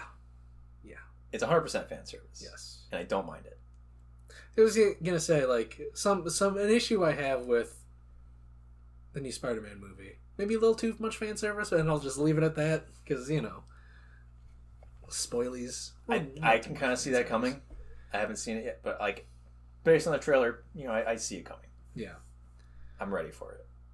But yeah, Y'shtola, man, because for a while, as a weeb, you have to pick your waifu. So for a while, it was like Alize or Y'shtola, but then Alize is just such a good friend and. That would be my drinking buddy. Yeah. Like, that's my DPS buddy. Let's fucking fuck some guys up. Y'shtola, like, yeah, man. I've never, for all my years of being a weeb, I've never been into cat girls. Yeah. But Y'shtola. I'm not saying the word. No animal people. Yeah. Anthropomorphized. That's the one. Just because fucking furries, fuck you furries and all that shit. But then Y'shtola with... Again, Heaven's Word, just opening everybody up, and they really do a good job fleshing out all the scions individually, except for Tancred. Really, I mean, he grows, but he's not really that fleshed out as a person. Yeah, whereas like you have Urianger, who's Urianger, really uppity, but also like there are a lot of times when I just don't trust him. No, he's always up to shit. In Endwalker, is the Urianger expansion. Yeah, he shows up late to a meeting. Of course you don't trust him. Yeah, I'm like, it's like he's up to shit. Who's your co-conspirator? Yeah. Where have you been? Let me smell your dick, Urianger. Yeah. Like, and Endwalker, because he'll do stuff behind the rest of the Scions' back, but for their benefit. But But he does that so much without telling you until it's like already done. He's very much like a ask for forgiveness, not permission kind of person. Which every crew needs that guy. Yeah. I feel and he's that guy. Then you just juxtapose that with Alphino, who does get permission to do all these things, and then fucks them up severely. Yeah. But you have like Urianger doing shit behind people's back throughout 14, and then when it comes to Endwalker, of just he knows who he is. It's just like fuck. How come I always have to be the one? Yeah. You guys already hate me for doing this, but I still have to do it. Do shit behind people's back again? Like, okay, fine. It's like, you're not going to like it, and I'm not going to like it because I know you're not going to like it, but I have to do it. And Urianger, just... that emotional moment when... Moonbreeda's parents. yeah. I like this thing. That's the thing. They don't tell you who they are. They speak, and then you see the look on his face, and at that point... You already know who they are. Just based on like everything that's happened, and then just the way Urianger talks about Moonbreeda after she dies, like he doesn't want to. No, exactly. Like he wants to just suppress it, and exactly. It's the way they interpret that character, and just you understand that they had a deep relationship. Yeah. And then, like, at the start of Endwalker, when they first go to Charlene and mention Moonbreeda's parents, and you don't meet them by the time you go to the moon, and then, like, they're gonna pull that trigger. Eventually. It's Chekhov's gun. They gotta pull the trigger on Moonbreeda's parents, and then it happens, and then he has that catharsis of just like having that grief. I had the catharsis pre-Heavensward, man. Me too, man. Oh, just like he became a hermit out in in Shadowbringers. Yeah, like he went and fucked off to the fairylands and just like never talked to anybody. Yeah, doing his research and whatnot. Like just lost himself in his work. Yeah, that crew, such a great crew. Yeah, Grahatia, I don't give a fuck. He's a star fucker. He's a real star fucker, isn't he? Yeah, because I mean, he's such a fucking twerp at the start of the Crystal Tower quests, and then he becomes a little better, but he's still just kind of just there. Yeah. And Shadowbringers, I mean, he earns his keep in Shadowbringers, but still, like, to bring him back as the guy, like, I don't care as much. He's great functionally because he's an all-rounder for the trust system, but... If they hadn't already established a pattern of putting NPCs into raids that you'd never see again after the raid, they did that with... I don't know if they did it with Coils. There's some people you don't really see after that. They're mentioned, like Van Darnus is in Coils, who did the whole meteor thing in the first place. Yeah, since I never did Coils. Yeah. I started the quest to start Coils, but... They mentioned it later. I think they may mention it in like Bozia or something too. But I don't think you've done the Bozia content either because I started it. Need to do it. Yeah, it's hard to do so. Yeah. But then they did it again with the Circus Tower with Grahatia, but they did bring him back. But you didn't know that for like 3 more expansions, and then they did it again with Alexander. By introducing more NPCs that you're never going to see again after that. So I started Alexander, and then I'm like, I'm running out of days to finish Stormblood. What was the Stormblood raid? Oh, Omega. Yeah. I started. Yeah, started. Never... You got Alpha, which is not much of a speaking character. No, but I want that Alpha minion, so I have to do that content. You gotta beat it. Also, I think it's worth it. Well, personally for me, because Sigmascape, the second of the 3 tiers of the raid. Is that the Final Fantasy VI stuff? Yeah. Dude, the minion... And it only matters for the first one. The minion I really want is Eden. But you get that from doing the Titan fight, and the Titan was my least favorite of the Eden fights. Do you get it from the Titan fight? Yeah, I was looking it up. Okay. You get it from the Titan fight, which... I have it, and I can't remember where I got it from. Titan sucks. I don't want to do Titan Extreme. That's going to suck more. But, like, that's the one I gotta do. Like, I have no problem to... Like, if it was something more fun, like the Shiva fight, like, fuck yeah, man. That was a cool fight. Yeah, I got, like, the Ramu fight was interesting. Yeah. Just, Titan one's the shittiest one. Well, Leviathan kind of sucks, because you can just fall off really easily for that one, if I recall. Yeah. But, yeah. Who else in the Scions? Well, I think we got all of them. But... I don't know. People come and go as Scions a lot. Oh, Hoary Boulder. Hoary Boulder and his pal, other guy. The elf. Yeah. Yeah, I think Hoary Boulder and Riol are the only one whose names I remember. Yeah, they're like Scions in name only. Yeah. But... It's like how... I don't know. It's going to have... Like how big the X-Men are, but fucking... Peepers doesn't matter. I don't know. Just like, yeah. There's or Mondo or some shit. I don't know. It's just some obscure X-Men. You got your 7. Yeah. And then Kryl. We got Cyclops, Alphino. Yeah. And then that's right. Kryl, Tataru. She's the bookkeeper. Yes. / secretary. Kryl. Estinian as he comes and goes as it is. Yeah, Estinian. I forgot he's a. Yeah, he's a Scion now. He's an official for Scion. One expansion. Yeah. Because, as Dragoon, we're just pals and doing quests on our own. So, yeah. He's so cool. I did like the team up with him and Gaius in Garlemald back in Shadowbringers. Oh, yeah, when you play as him, too. It's like that's almost the whole reason for my being in Shadowbringers. It's like, I want to know what Estinian's doing. Like, I'll bring the darkness back and all, but I really want to see what's going on with Estinian. Did you do all the weapon quests with guys? Yes. Okay, yeah, because that's like a really satisfying storyline of just seeing the redemption of Gaius. And like just stuff that you didn't know about him from before. Just fleshing him out some more. Why not? Like he's been around long enough. The main villain of A Realm Reborn, like, he redeems himself. He was a person. Then you get he was a person. That's something that's what Final Fantasy does well, I think, is villains. Is that they make them people. Except for Xenos. Except for Xenos, and except for Fandaniel, who they tried to make a person, but I feel like they really fell land on their face trying to do it. Because Hermes is interesting. And it's like, when the time thing did the time thing, it scarred his soul, and now he's mad about stuff forever. Yeah. And like, he's just okay. Like, again, how Endwalker's Gurren Lagann. I was watching Macross Plus because they had a special showing in theaters. Really, in theaters? Yeah.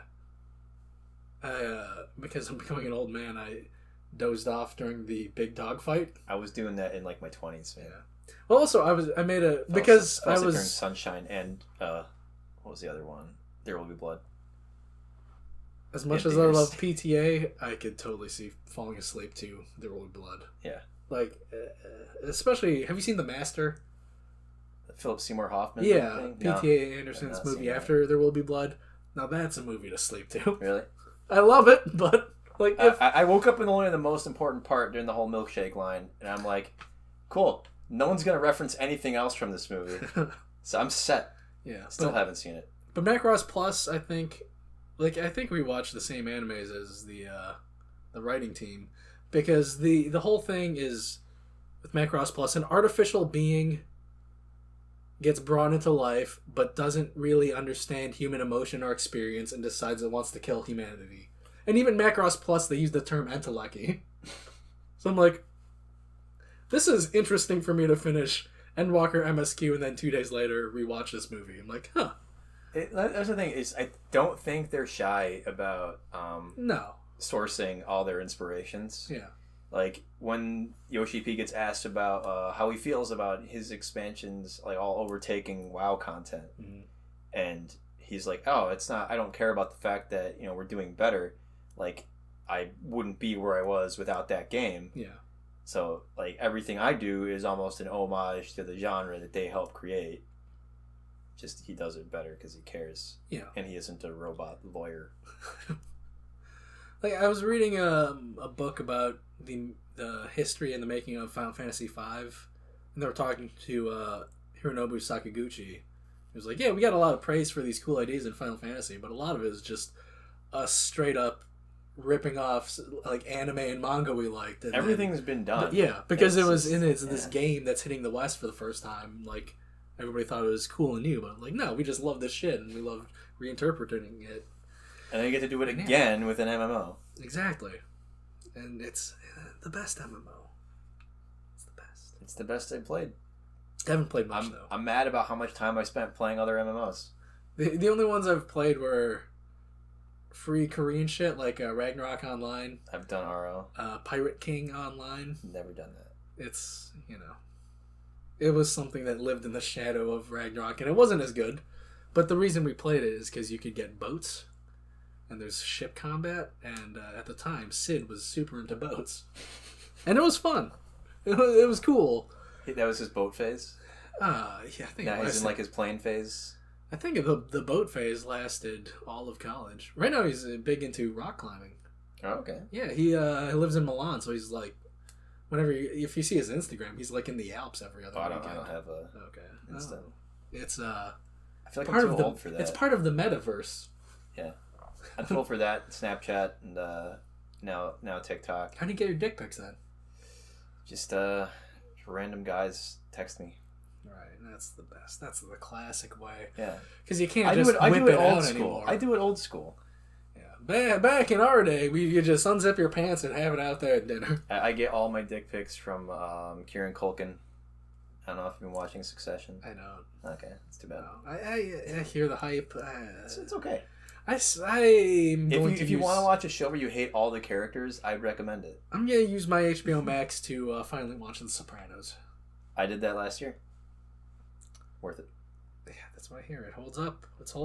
Holds up. Better than Mad Men, though. Mad Men's my all-time favorite. They end basically the same. That is true.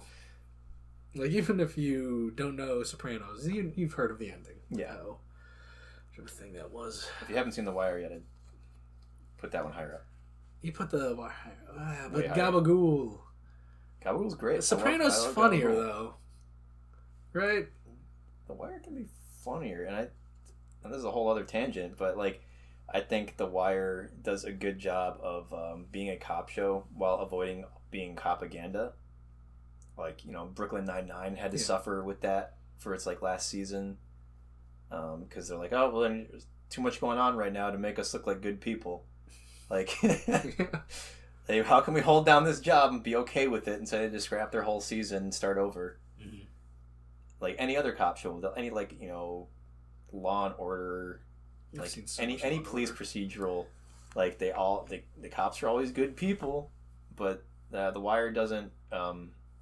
Doesn't make that McNulty making up a fake serial killer. Yeah, so you have seen it. I know. I've seen so many clips. Yeah, I've seen enough clips of The Wire to watch half of a season. It's about, in multiple aspects, every season is like just this systemic failing of institutions in a city. Yeah. And like it can start in the police department, but it branches out from there, goes like up to City Hall, issues with like the ports and the issues they have with City Hall, and just issues with journalism, because the guy who made the show, two guys who made the show are a former like Baltimore Sun reporter and a former detective, so they're really in the loop. Yeah, they're balls deep in Baltimore stuff. So everything in the show is like come from real life stuff that's real people in Baltimore. They're kind of like an amalgamation of different drug dealers and whatnot. So it's pretty true to life, and I don't think it portrays anyone as a good person or as a villain, despite the fact that they may be a cop or they may be selling drugs. Yeah. So that's where I feel they strike a really good balance, and well, highlight a lot of issues that are still consistently relevant. It takes time for society to change. Yeah. Marlowe's a dick, though. That's all I know about Marlowe. I don't know if he's a dick. Which one's Marlowe? Is he the kid with the scar? Yeah. Okay. He's one of the guys with the scar. He's got Michael K. Williams. That's true. Rest in peace, Michael K. Williams. My impression is that Marlowe... he's more... I feel like he's more aggressive than he needs to be. No, because he cares about his... Does he? I don't know. It's the world that he lives in. It's true. And he needs to be that to to get what he wants, which is just pretty much all the power that comes with that. And at the end of the season, he gets taken off the street for not even that long. Like, the longer he is away from the street, the less his name means to anybody. So he comes back, no one knows who he is. He's the biggest guy for 2 whole seasons. He's gone for like a week and no one remembers him. So he has to consistently be that to be someone. Marlowe, I don't think is a bad character. Not a bad guy. Team Marlowe. No, I'm still Team Avon, but Marlowe's not bad. None of the characters I think are bad except for the lawyer. Yeah, Avon's definitely more charismatic than Marlowe. Oh yeah, that's just good casting. Yeah. Is Bokeem Woodbine in that? Yes. He is? I think... I'm thinking of The Sopranos. He's in The Sopranos. Okay. Yeah, I'm glad you know who he is. Yeah. Because, like, me and Drew texted each other because when we saw... what the fuck is that called? Fargo? No. He's in season 2 of Fargo. Ghostbusters Afterlife. Is he in that? Yeah. I was watching that and I thought, like, Bokeem Woodbine. Huh. Alright, that's weird. Like, because I would never think to see Bokeem Woodbine in, like, a family movie. Right. So I had that mental note, and then... I'd imagine it would be like a Spike Jonze movie, if anything. Then like a week later when Drew saw what do you call it? Ghostbusters Afterlife. I don't already care about forgot the name. Yeah. Like I saw it because I'm like, yeah, I'll see anything with Paul Rudd. But then like he texted me like, hey, did you notice Bokeem Woodbine was in this movie? I'm like, yeah, right. It's weird. It's a weird role for him, right? He's just like, yeah, I'm kind of a dad. I'm like, okay, man. It's like, all right. He's taking other roles now, man. Yeah. It's like Ice Cube. Well, that's the thing. Like the hot people from when we were kids, they're in the roles of being parents now in movies and TV shows. Like Ryan Gosling's been playing dads and stuff for the past like 5 years or whatever. Has he? He was a dad in The Nice Guys. I have not seen that. That is I think the best buddy cop movie. Last thing I saw with them was Blade Runner, which was great. It was better than the first one. I'll say it. First one laid a lot of ground, but it wasn't a great movie. Yeah. Yes. Oh my God. This guy. It is a boring movie. Yeah. It is a good theme, good ideas, poorly executed. A 3-minute scene of him just zooming into something. Fuck off. It didn't even give you a good idea of what he was doing or what the technology was. Yeah. It's just like, it's just like the really shitty CSI version of enhancing a picture, but more technologically advanced while not looking it. This scene shows that he's a detective. Like, you could do this better. Yeah. You could show that he's a detective in a much better way. I think the biggest failing of Blade Runner 2049 was not putting Edward James Olmos in it. He's in it for a scene. Is he? Yeah. I don't remember him being in it. Yeah. He's in the first Blade Runner. No, he's in it for literally a scene. I think Kay visits him and like asks him about Deckard. Something. Yeah. I don't remember that. Yeah. It's at most a minute long. I'd rewatch it. Yeah. I don't care. Well, yeah, about the Steelcase Blu-ray, which I think is at my brother's house. I need to get back. But then I remember I have HBO Max. HBO Max, people. It's fantastic.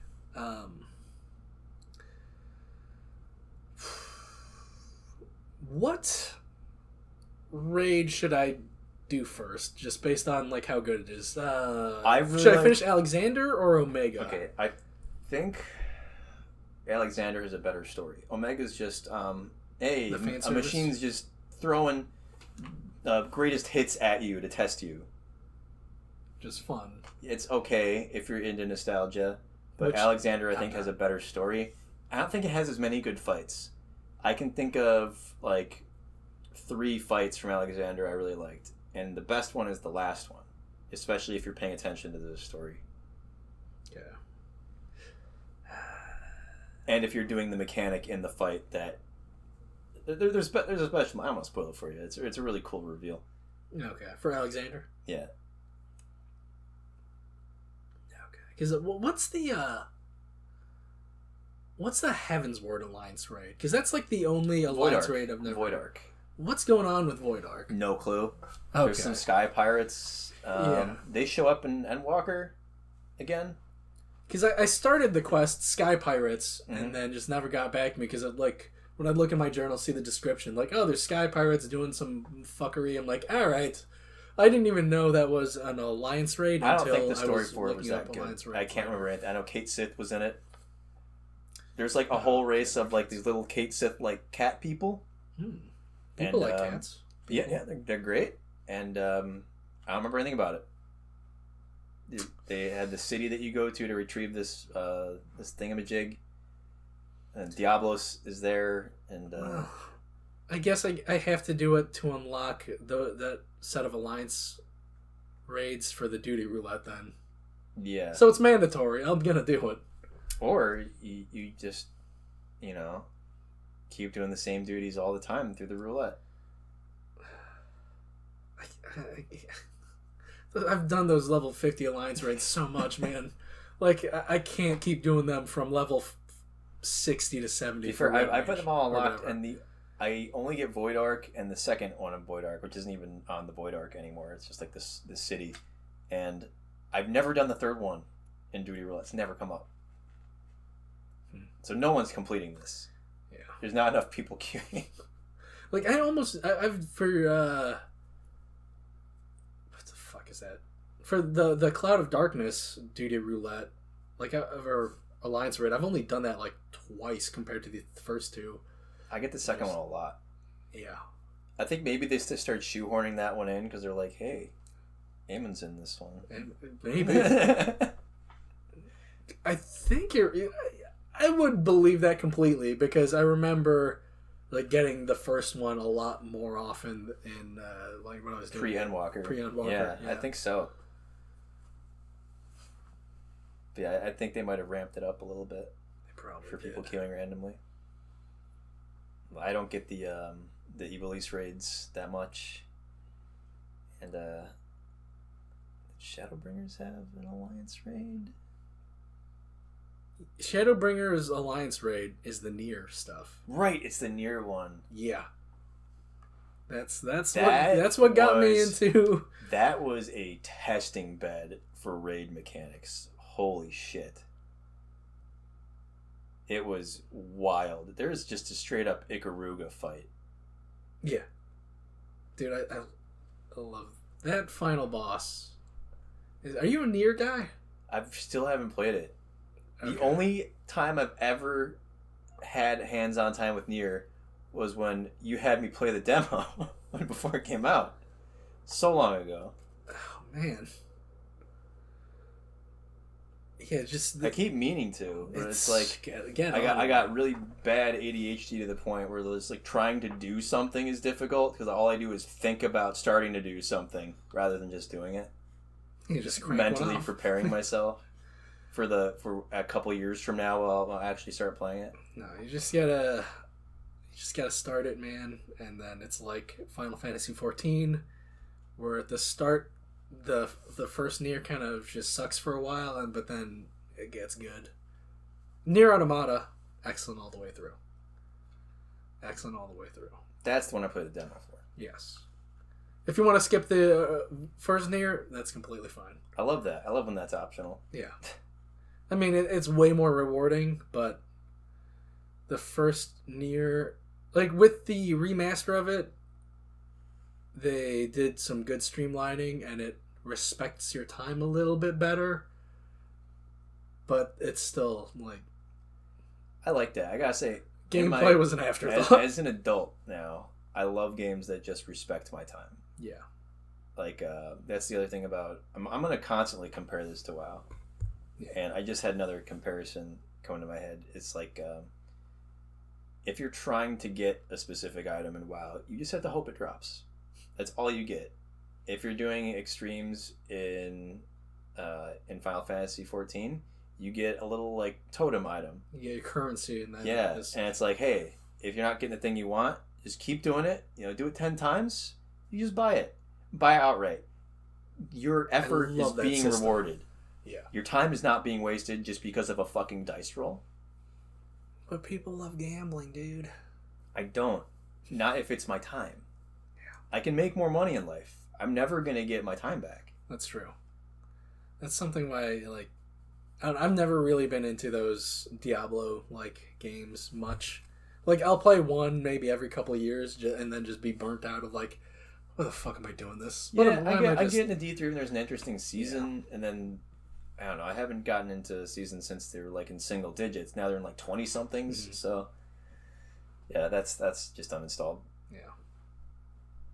Like, something I liked about Destiny 2 was just, alright, here are the guns I need to go for, and then once I grind and get them, I just have them, I could use them in PvP and just have a good time. Yeah. But then with that, like, I've tried to get back into it, but since going free to play, they had all these extra currencies and different other shit that just makes it more of a grind, which I get because they went free to play, but like as a pain in the ass because I remember it just being a smoother experience with vanilla Destiny 2. And then because people wanted more of a grind, which is mind-boggling to me, they added, like, the weapons could just roll differently. People like exclusivity.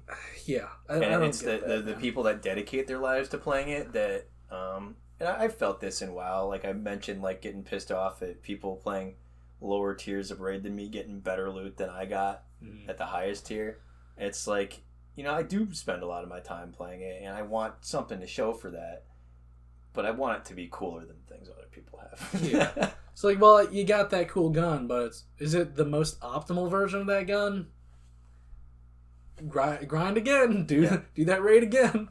Or grind enough to get resources so you could mod the stats on it. Like, you sons of bitches. Always something.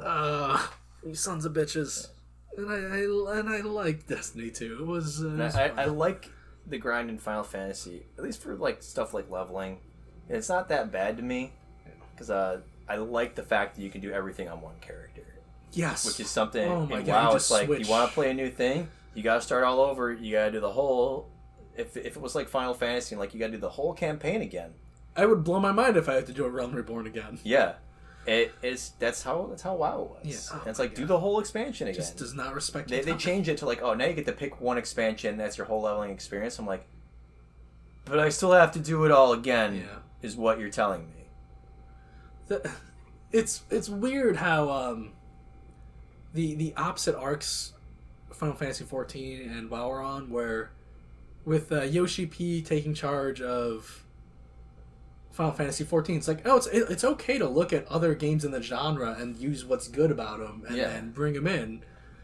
And then just WoW is like, well, they're doing that thing that everybody seems to love. Let's pretend that they don't exist and live in our own little bubble. It's a serious bubble, and it's not their bubble, it's Activision's bubble. I'm sure there's a lot of good devs over at Blizzard that are, just chained up over what they can and can't do over there. And I feel bad for them, but the rest of them can fuck off. Now, I know, like, the figurehead for WoW is Jan Hazakostas. Yeah, the robot lawyer. Does he he literally was a lawyer. He was a lawyer before a designer? You can tell by him speaking. He was a hardcore raider back in the day. The original, like, big guild was called Elitist Jerks. And he's still raiding with them now. They're still... I know some people actually in that guild. I've spent too much time in the game, obviously. I know too many people that are high up. But he doesn't really do much of the content aside from raiding. But they keep, balancing all this content wrong. And you can have, your 20-man raids to get really good gear. Or you have your Mythic Plus dungeons, which are just dungeons that are just scaled up a lot more. They have time limits to them.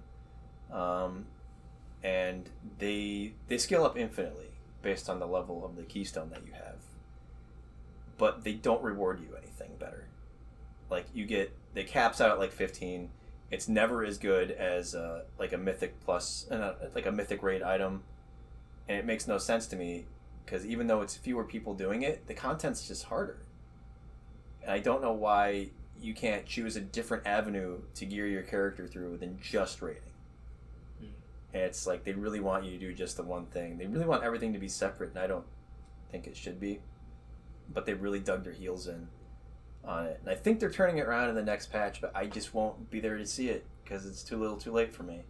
Won't you, though? I don't think I will. It's difficult to try and pay for 2 subscriptions at the same time. Yeah. I can't justify it. Like, I have spent so much time. I have so much stuff on my character in WoW. That's what's so hard to break away from it. Is that I have a lot going on there. Yeah. That time currency has already been put into it. Yes. I don't even want to see how many hours I played. Yeah. It's a lot. It's at least a year of time. But the fact is, they just keep moving forward with new ideas without really parsing out which parts of the ideas are good and which are bad, not taking feedback, and not learning from past experiences. We're like, hey, we have a new system that you're going to progress through, and that's going to be the source of like power throughout like all this expansion. And then when the expansion ends, they just take it all away from you.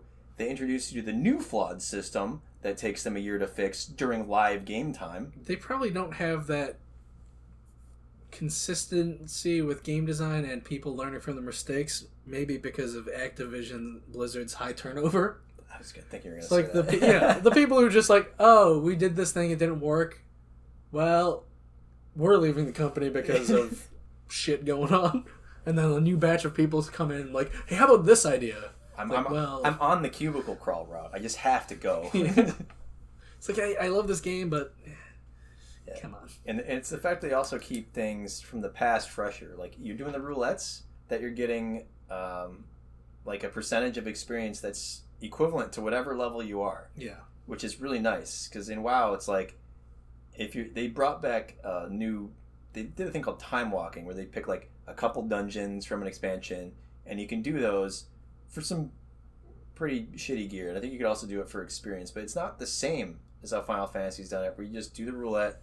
You can get something that's like a level 26 dungeon at level 90 and get equivalent experience for it. And the thing is, they've done it from the ground floors, like at the very, very beginning. So they don't pick like 4 dungeons to just keep doing over and over again for whatever week that time walking is available, which is like 1 week of the month. What? And it's like, why do you just want to make content to die in 2 years? Yeah. What is the purpose of that? Like, keep it in the cycle. There are people that you want to play the game at some point, and they're going to be perpetually left behind.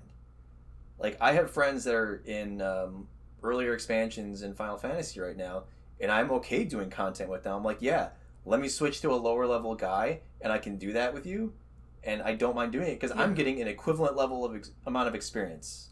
But yeah, part of why I think the community is positive in that, because they designed it so it's rewarding to help out lower level people. That too. And then the commendation system. Yeah. That exists. Does that do anything? At 500, you get a mount. Ooh. You get a golden... now we're talking. You get a golden... what's it called? The Magitech mount. Okay. I don't... The thing is with mounts... I don't care about mounts. It's just... I'm a big mount guy. Dude, my Chocobo, though. He's my Chocobo. I gotta ride my boy. It? No. That's not really yours. It's the same one everyone gets. Yeah, but he feels like my guy. What barding do you have? None. Oh, wow. I don't want my guy... Very unique. I don't want my guy tied up with any barding on. I'm gonna give mine a Zodiac barding when I make it. The only... I can do now. The only... As of yesterday. Mount I want is Ozma. The Final Fantasy IX. That's what I heard. I looked into it. I saw somebody riding Ozma. I'm like, that's the only mount I want. That's cool as hell. Yeah. But then I read into it. I'm like, oh, this is... You gotta do Eureka. No one's doing Eureka right now. Yeah. Because everyone's an Endwalker. No one's even doing Bozia anymore because they're doing Endwalker. Yeah. So I was just like, well... I did the same thing. I'm like, I really like this. There's no way. Because I think when you summon the mount, it can actually be the sphere or it can be like the cube. Yeah. And I'm like, that's the coolest goddamn thing. It like, is. A lot of the mounts are just really cool. Like, did you get the Final Fantasy 15 car? No. I missed that event. Like every you did? Yeah. Damn. I dedicated myself to grinding out the MGP for that. See, here's the thing. That's my least favorite mount. I love it because it's obnoxiously huge. Yes. I fucking hate it. I just love, like you see it pop up and just like, wow, that's fucking blocking I love that the you legs can of the also NPC mount I'm inside a lot of buildings, which you can't do in WoW. So I get a lot of joy out of just going to Mordona and riding my car straight into the rising stones. I fucking hate that mount. I fucking hate that mount. And also, it's just something that's you see too much of is the Fenrir. Like, yeah, you paid $30 for Cloud's motorcycle. Fuck off. I have the other Fenrir. It's the actual the wolf wolf. One. Yeah. And also, it's like that was a million that's the MGP. Advent Children motorcycle. Gross, gross, dude. I'm a Hardy Daytona guy. My friend bought that mount. I haven't bought a mount, despite how much of a mount guy I am. I've not bought a mount from the store just because there are so many. I don't know where I begin. The only one because like as I said, I'm not a mount guy, but the only one I would buy would be Lunar Whale. But again, I hate the car for being obnoxiously huge, and that's even bigger. Yeah. So like, I think it could fit twice as many people. Yeah. I remember, yeah, and it's like $40. Yeah. Because I remember it was for like the paid fan event, and I'm like, oh, I'm not gonna pay for that. But then I think if I paid for that, it would have been cheaper than buying it separately now. Yeah, it always is. So, no, I'll pay the $15 for a Shtola's Storm blood gear, and just rock that out because it looks so cool. And I get to dress as my waifu. Are you Mikote? No, game. human. Okay. I'm a lame ass human. Yeah, me too. I don't know why I just yeah, settled on it. I make it look like a female that I would bang. And I'm Exactly, like, right? As chauvinists, as sexists, as let me love myself into that. lovers of the male gaze, I love the idea of being 100% control of a female, and I get to make it as attractive as I want and make her walk around and move. I don't think the control aspect is why I was. No, it's about control. It's all about. I get to control a woman. Yeah, that's what it's all. She about. does what I tell her to. Exactly. When I tell her to jump, she jumps. I just did it because it's something more pleasing to me. Exactly. Just looking at all the cutscenes. I watch my friend's huge male Rogadin, and he's got every time there's like a surprise face, it's the dumbest looking face. Have you seen the final confrontation with Xenos as a Lalafell? No, I'm very anti-Lalafell. I'm a racist in that regard. I too am anti-Lalafell. All right, I'm glad we agree on this. I'm glad my friend keeps threatening to make one. I'm glad we have the similar sexism but the same racism. Yeah. Lalafell's just. Can we talk about how they're all evil? At least half are evil. Oh, they're always turncoats. They're always money bad. grubbing and kind of. Yu Hase, bad Lalafell. Lolorito, bad Lalafell. The other old Lalafell who was also bad and got murdered, bad Lalafell. Like, you got Tataru, you got Kryl. There's some of the good ones. Papa Lima was a gaslighter, so he's bad. He's on the bad list. Yeah. God, who else? They're like 60% of all Lalafells are just bad people. The short legs and their walk bothers me. Is the main thing. I don't like they look like kids. If you've ever been tapped into a lot of like the ERP that people do in Final Fantasy XIV, there's a big community for it. There are people that have preferences and they'll put like no Lalas. Like, I don't do Lalafells. I am for that. Yeah. I am for that. I'm cool with people putting their preferences out there. Like, you know how you'll be going through like Grindr or something that's like, sorry, I don't do black guys. Yeah. What's weird to me is how short characters are in that game. But they're like, they got tiny little penguin legs, right? Yeah. But you still have like people like Pippin, and he's essentially, you know, a really good fighter. Yeah. And it just boggles my mind how that is even capable of working. Yeah, but like, even just maybe it's Japan developers and have a different reference of height, because my character is like 5'6" or taller, like in the middle, like average American height. I maxed out 2 sliders. Okay. One of them was height. Yeah, because like my character is average American height, but still taller than every other human NPC. Yeah. Just like, okay. And then Ishtola's got to be like fucking, but the cat people are just shorter than yours in general, but then like, oh, it was weird. It's weird. Like, and then fucking Alize and Alphino just whoop, even shorter. Like, okay. Well, they're kids. They're kids. And apparently they're like the only kids in the game.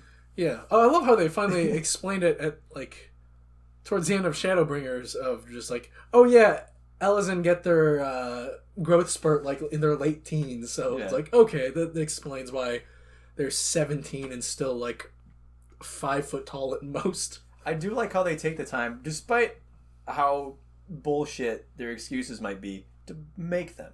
Yeah. Just to tie everything into the world together. I had a lot of questions about things in the game, and then they actually went and go ahead and answered them for me, which is surprising. You talk to a guy, you'll get your answer somewhere, or you just read a thing. I'm amazed at how like in tune they are with that. Yeah. It's, that world building. I love it, man. The only thing I know about the world of Warcraft, if you will, is that is from the Warcraft movie, and that the Horde comes from another world. Yeah, they do. Yeah. How about those Warlords of Draenor? Cool. That's one of the expansions I didn't bother playing. Yeah, I heard. Is that the one that was supposed to bring back Alliance versus Horde, and then at the end, it was a third party. Anyways, we have to team up together. That was also the previous expansion, Battle for Azeroth. Oh, that's the one I was thinking of. Yeah, they're like, oh, we're gonna reignite the feud. I'm like, really? After all the expansions where we just, come together to fight the main enemy, we're just gonna fucking throw all that away again? But then it was this guy all along anyway. Yeah, fuck you. There was this guy who's been pulling the strings since like Warcraft 2 or whatever. Mm-hmm. And I'm like, really? Fuck off. Yeah. Oh, another thing about Endwalker is, do you read comics at all? I used to. Okay. Are you familiar with Jonathan Hickman's Avengers run? No. Okay. So I don't know the names of any of the people that do the runs. Okay. So his thing was, he was doing Avengers and New Avengers. So Avengers is your typical Avengers team. I read New Avengers when it started. With Bendis. Yeah. Okay, so that's the person who did it when it started. Yeah, this is the run that happens afterwards, where Avengers is just like Avengers run, they're doing superhero shit, and then New Avengers is the Marvel Illuminati team. It's like more underground. Yeah. They had Luke Cage in that. No, that's... Wasn't Luke Cage in New Avengers? That was when they split with New Avengers. Civil War, right? New Avengers and Mighty Avengers. Oh, okay.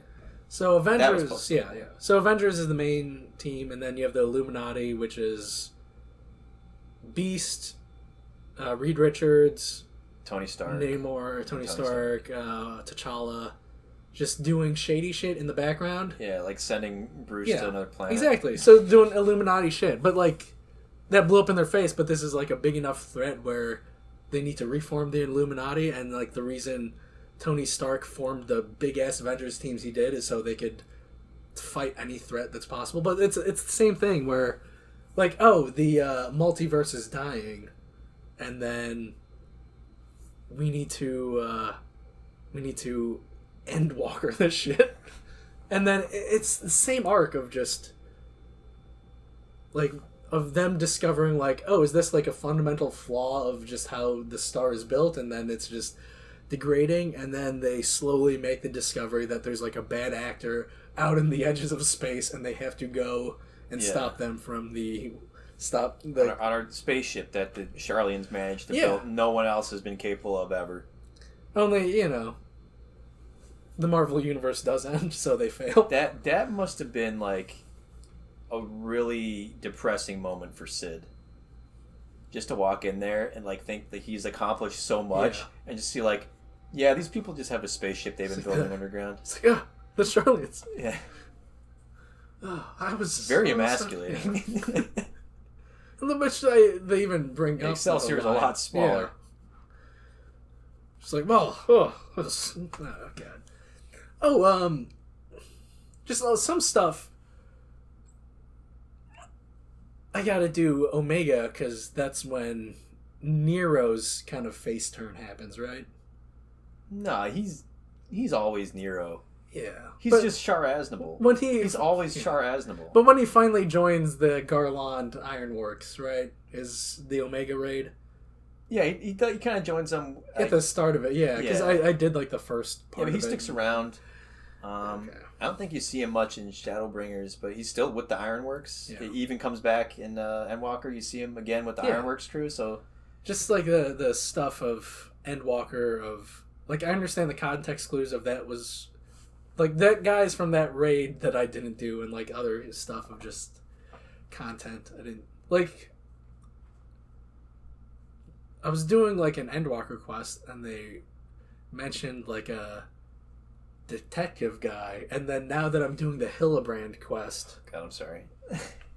It's fun, dude. That's the quest that's in my log right now that has been stuck at level 50 because I have just refused to do anything else with Hildebrand, which I'm mad at because I found out that Gilgamesh is locked behind it. He's the reason why I'm like, oh shit, they gotta have like a Gilgamesh throwback, and I was assuming it would be part of like the Omega thing because they were doing FF5 stuff. I'm like, oh wait, it's before, I could do that beforehand, and then it's tied with this delightfully wacky incompetent detective storyline.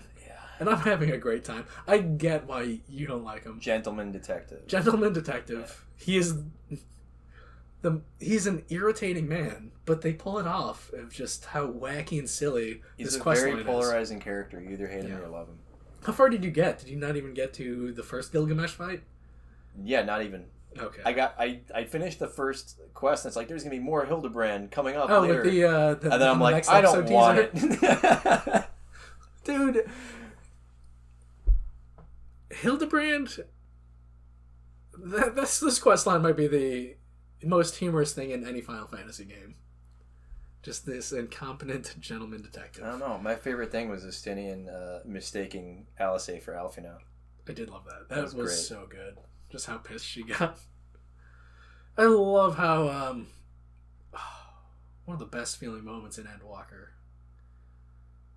when you meet their mom, it's just like, oh, this is heartwarming, and she's as nice as their dad is a dick. Just he's not a dick, though. I know, but he's off-putting. He's just bound by obligation. I know, but he's a bit of a dick, though. And it's a pretty big obligation. Yes. Like, it's considerably big. Yeah, he's trying to save humanity, but I don't know.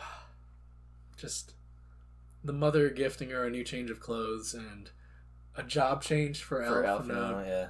And also I like how she acknowledged that, like, yeah, I was the one who dressed you two in the same clothes. Like, yeah.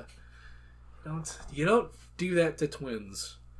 As we've learned from the Sklar brothers, it's good to give your twins a sense of independence. That's what their parents did. Give them separate clothes. I do like all the continuity with characters' job changes in the game. Yes, I do. That's really enjoyable. Like, my friend hadn't gotten to Shadowbringers yet, and he keeps seeing the trailer whenever he logs into the game, you know? And so he's like, oh, Thancred's a gunbreaker now. I'm like, yes, he is. And Urianger has tarot cards now, so he's an astrologian. Y'shtola, I think, maybe changed from, like, white mage to black mage at some point, but yeah, Ida's not Ida, but Lise is still just Lise, I guess.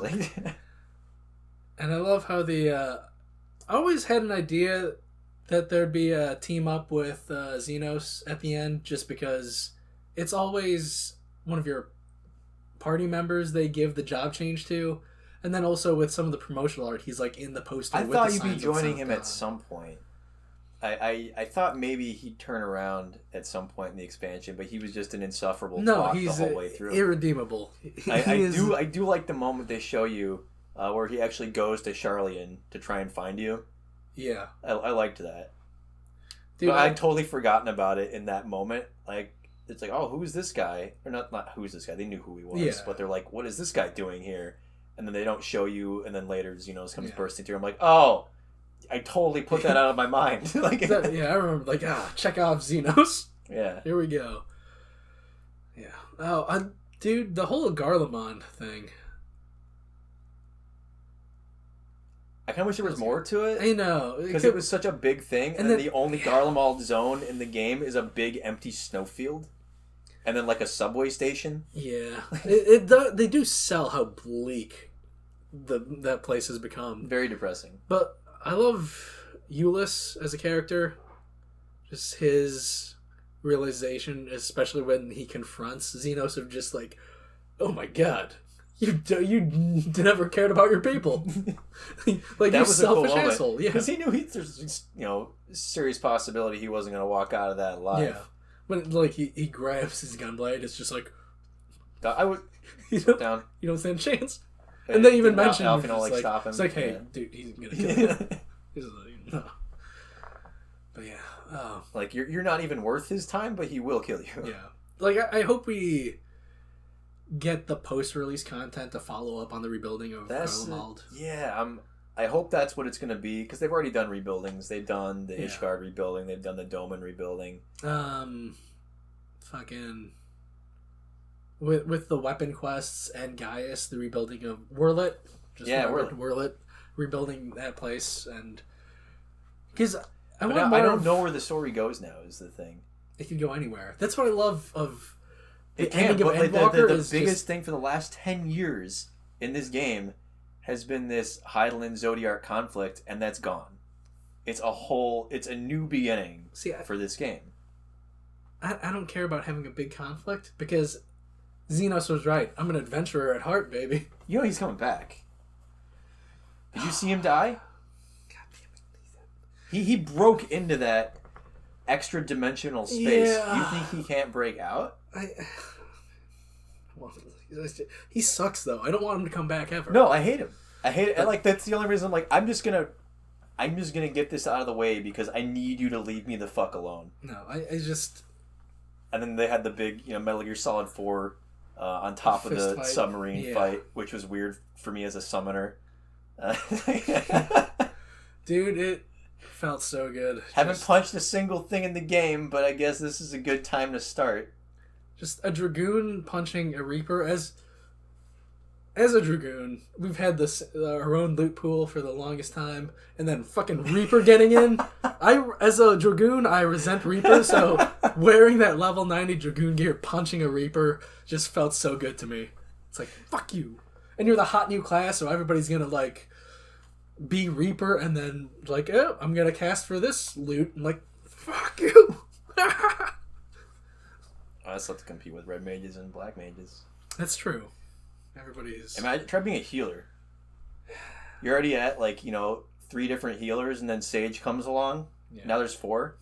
I'm going to definitely level up Dancer and Red Mage first, like the DPSs, just because I want to go for as long as I can without thinking. Yeah. Like, definitely Dark Knight last. Just because... I think so little on Red Mage. When I cast something, I forget if I cast it. And I'm like, do I have dual cast right now? And then I'm like, I don't think so. Then I'll hit Jolt. I'm like, fuck! Yeah, for as long as I played this game, I didn't readjust my HUD until last week, man. I've changed some things recently. Yeah, I just moved like the buffs and debuffs to like above my health bar.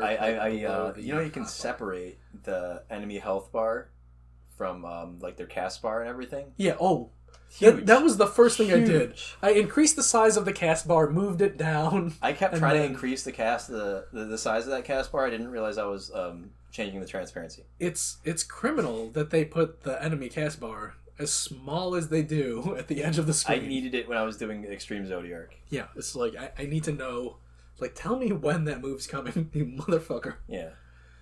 It became so important when I was doing just... With trials, any trials you do, you have to have it. Because at that point, the weapon quest was the hardest content I was engaging with, just because I was skipping a lot of that side shit. Just like, all right, I gotta see through this quest through, and then like, all right, Emerald weapon is a fucking pain in the ass. Diamond weapon is just... Diamond's easy as shit. Why is that the last weapon? That was the easiest fight for me.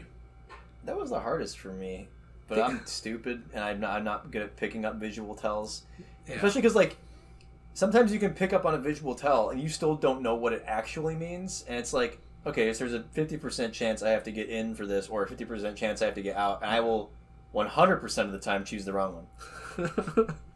The only thing that killed me on Diamond Weapon is because you have the 2 pads, like accidentally stepping into the teleporter to go back to the pad I just left. I'm like, oh. Like, sorry healer. Pick me up, please. Heal me, daddy. Thing is, like, because I just loved like the basic cosmetics you get, I had no motivation to do any of the extreme content, just because I love my simple bumpkin-y gear. And also with just having the primal weapons of just Shiva. Just my favorite aesthetic in this game is just, well, if I'm going to be serving a giant-ass crystal lady, all my weapons should be, like, crystalline-like. So I'm like, all right, I got a big-ass crystal spear. Well, now that they have the Hydaelyn trial and she drops weapons, now you finally get a real crystal spear rather than just fuck. You gotta do Hydaelyn Extreme now, don't you? Maybe 10 times. Well, because the Reaper's gonna roll on all your shit. Well, I just gotta... We'll have to see if it looks cooler than my current Shiva spear. You just go to Rod Zahan, check it out. I will. I get off my nuts, man. No, just yeah, because I'm happy with all my classes' weapons cosmetically, but if these new crystal weapons are, I saw a Reaper with one. It looks okay. Looks okay. Because I imagine if you're a paladin, you're gonna get that sword Heidelin had in the cutscenes. That's exactly what you get. Yeah. The shield's different. Okay. I do like that the paladin set is exactly the set from the trailer. Yeah. Well, you got it. I'm very happy with that. You got it, man. It's a really paladin-looking set. And I think the sets for Shadowbringers I wasn't very crazy about. If you ever saw any of those, it looked just like stuff from Dark Souls. The Dragoon... I think it's the ugliest Dragoon gear, the Shadowbringer set. The caster stuff is all like brown cloaks. I actually did make one for Red Mage that was like kind of brown outfit, had a hat with a mask on it, so it reminded me of Lucatiel. And I'm like, I'll roll with that. It actually looks kind of cool, but I hated everything else. It didn't seem very castery in the first place. It took me a second to remember who Lucatiel was. I'm like, who's Lucatiel in Final Fantasy? I'm like, no, Dark Souls. Well, got it. Yeah. The only good NPC too. The only interesting one, at least. With the hat, right? Yeah, okay. I'm remembering kind of Guy Fawkes-ish mask on. Yes. Well, this is like a Vega mask though in 14. Yeah. So it's a little different, but like everything just looked dark and grim, which. I guess if you really wanted me to be the hero of darkness, then sure. Yeah. Then I guess that fits. But like, it all looked really Dark Soulsy, and it's like grimy, and yeah, it didn't fit the game. No, I put glamours on that shit. Yeah. Just whoop. I like the Paladin set though. That's the only one I like because it was like actual full plate, look like a Soul of Cinders kind of thing, or. Alva. I should look more like Alva. I like my armor to look asymmetrical. Me too. Yeah, you got asymmetry is good. I wish I could show you the picture I have of my glamour because I have a part the Mog Station peacock robe, and then can we see each other's guys on the lodestone? We could just do that. Yeah, pull it up. There's no internet here. It's actually I'm not even running that glamour right now anyway. Oh, okay. I did send my friend a picture of it a while ago, so. Hold, please. Okay. I want to see this. Is there a Lodestone app that I could put on my phone? Is that more convenient? Oh, I also like the weather system in the game. Weather? It's weather. Oh, yeah. I never really thought about that. Is that like the dynamic weather? Sometimes it affects fishing. Sometimes it affects old school lookout points or the vistas you can get for the sightseeing guide. Are those like the blue spheres? I've always wondered what that was. You stand in them. Most of the time, you type /lookout, and it'll complete that part in your log. Okay. Sometimes it's not that. Sometimes it's prey. Sometimes it's there was one in Ishgard that was rally. That's another element. You get a little bit of experience for it. Okay. Not a lot, but that's one of those. There was one weather condition in the last zone that was just called termination. It's bad weather, I guess. Yeah, just at the end of everything. This place has weather. Yeah, I just found out about the Wondrous Trials, so I will do that because I want to level the fuck up my Red Mage, man. Okay, so here's mine. I like the peacock feathers. Yeah. And I use the this is the arms or gloves from I think summoner gear from might just be regular casting gear from Heavensward, I think. And I like the asymmetry of it, so I just re-dyed it. Yeah, I love that. No matter what, this always fades into purple, and I had to find the purple dye for the rest of it that matched, and that was actually a real bitch to find that exact color. I need to up my dye game. I love the asymmetry of it. And here's what the Tsukuyomi book. I don't think I can ever get into a class that has a book. It's tough. It's not as flashy as say a Dark Knight. Dark Knight's probably the flashiest weapon you can have.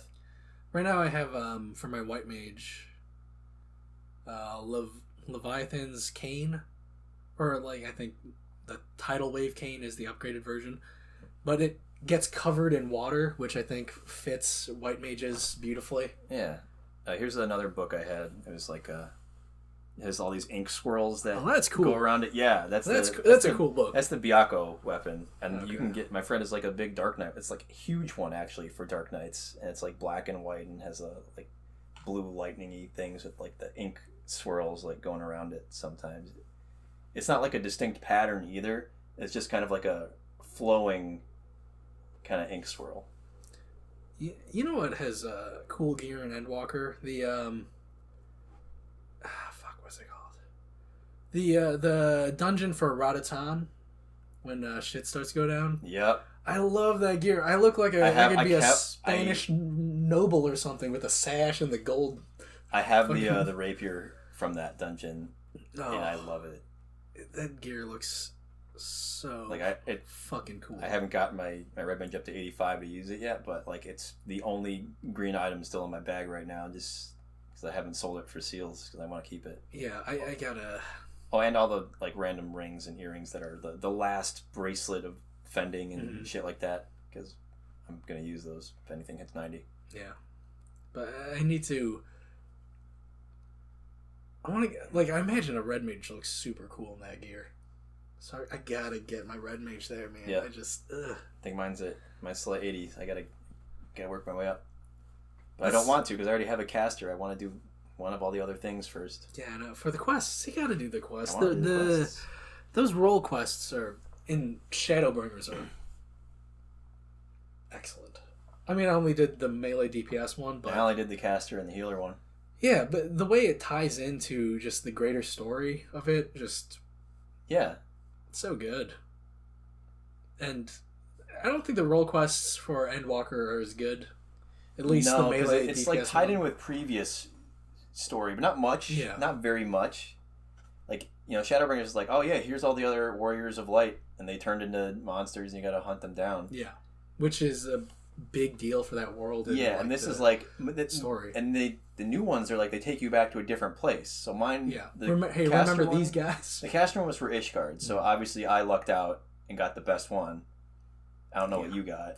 I had to go back to Limsa and deal with a bunch of fuck guys I barely remember. I had to go kill a blasphemed dragon. Oh, come on. Yeah. That's the best possible scenario, man. And there was more bullshit involved with the church, because they still haven't solved everything about the transitions. They still have old members of the church. It's like, what do we do now? Oh my god, I gotta get there. What is our religion now? I gotta get your red mage up. Fuck, I gotta get there. That's some of my favorite part of Ishgard, man. That whole social drama. My thing was just Amric's there. Because what else do you need? I'm a man of the sea. Mm-hmm. So my favorite beast tribe is the Sahagin. So that involves the melee DPS Endwalker role quest involves them and just and whatever their blasphemy was. Yeah, because there's a faction of them who don't want to make peace with the Limsons and this dickhead priest who's trying to convince people that becoming a blasphemy is a blessing from Leviathan. Of course. And then a brood mother, like a queen mother, gets turned into a giant blasphemy. So they're basically Eorzea's anti-vaxxers. Yeah, pretty much. And it felt good killing them. Like Valkyrie was. Yeah. And... Dude, it's... fuck, what was I going to say? The thing is, the side characters are just ancillary people I kind of didn't pay a lot of attention to when I was doing Limsa Laminsa shit. Like the Company of Heroes, if you recall that at all. No. Exactly. I remember, alright, I remember half these guys from some of the quests I did. I mean, it's cool because you get to hang out with Merlwib, but she got some big pale lady with dual guns. I know, she's great. But I imagine that slider is maxed. Yeah. I imagine the one with fuck. What's the one-armed guy's name from Raubon. old, yeah, I imagine. I gotta remember Raubon. He's like the God. There's so many names, man. He's the only guy who loses an arm. It was like the biggest turning point of ARR. Yeah. It was the best part of it when it like ARR. That's when I started paying attention. Yeah. When ARR became fucking The Empire Strikes Back. I mean, I hated most of those patches. Yeah. That's what, but they sort of refer to it as like, you know, ARR patch hell. It's like I beat Ultimate Weapon. I just want to move on to Heaven's Word. Dude, I loved it just because you actually got to bond more with Alphino and like the other I hated Scions. it, and it was funny because I actually initially hated Ilberd before he became a huge twat. Oh, yeah. Because he's like, hey, I'm going to give you a quest. Just go talk to me in a different spot. That's the quest. And then he had to do that like 4 times. And I'm like, fuck this guy. And then couldn't we have talked about this in the same spot? Yeah. Like, and then it's like, oh yeah, we lost a prisoner. I don't know what happened. We're pretty fucking incompetent. We lost her like twice. Yeah. And I was like, how the fuck do you do that? But then at that point I was like, I don't trust this guy. I'm glad I was vindicated. Yeah. Fucking that guy. And you finally get to kill him, and then you get to kill him again in Endwalker. Yeah. That was a good dungeon. Yeah. Except for the tears from coming across Orshifont again. Oh, yeah. Dude, that... It's always depressing. They keep doing that shit to me. He gives you a nice buff. Yeah. I think I'm in the minority because I didn't have that much of a connection with him. That's weird. A lot of it was like, let's get to the Heavensward deeper shit. Yeah, but like after the events of ARR, he's the guy that's there for you. He's a great guy. But a lot of it was like, come on, let's get to Heavensward already. It was. I get it. But like he was just such a an great awesome guy throughout all of it. Yeah, falling snow and all that shit, man. Giving you hot chocolate and shit. Yeah. I get it, but like... And then having to break the news to his dad. Yeah, that was like, yeah. And then his youngest brother's just a stupid dipshit. I thought he would have grown up a little bit for Endwalker. No. And I'm disappointed that he didn't. He's just a weird little guy. Yeah. Get in feuds with pirates. Just this soft-handed beta who's just like, well, you're never going to be as good as your brothers or your dad, so we'll just have you as kind of... You're the reason they stopped having kids. Yeah. Like it's only getting worse. Yeah. Yeah, I was really hoping to see him turn around maybe, because I know he's the one who took up Orshifont's post back in Camp Dragonhead. Is he there? If I go to Dragonhead, is he there? I think he's there, yeah. Because I haven't been to Camp Dragonhead since. No, you wouldn't. No, there's no reason to go back there. I think he took that. I think he took that post. I thought the older brother took that. I thought he would have. I think I read that he took the post. Because I remember the older brothers doing stuff for the actual military. Yeah. So the older brother's competent. Yes, I thought like cool. Maybe he'll like now that his brother's died and he's got to step up and he's taking this new role on. Maybe he'll be a little more serious, and he just wasn't. No, that's really disappointing. He's like still in really high spirits despite his older brother having died.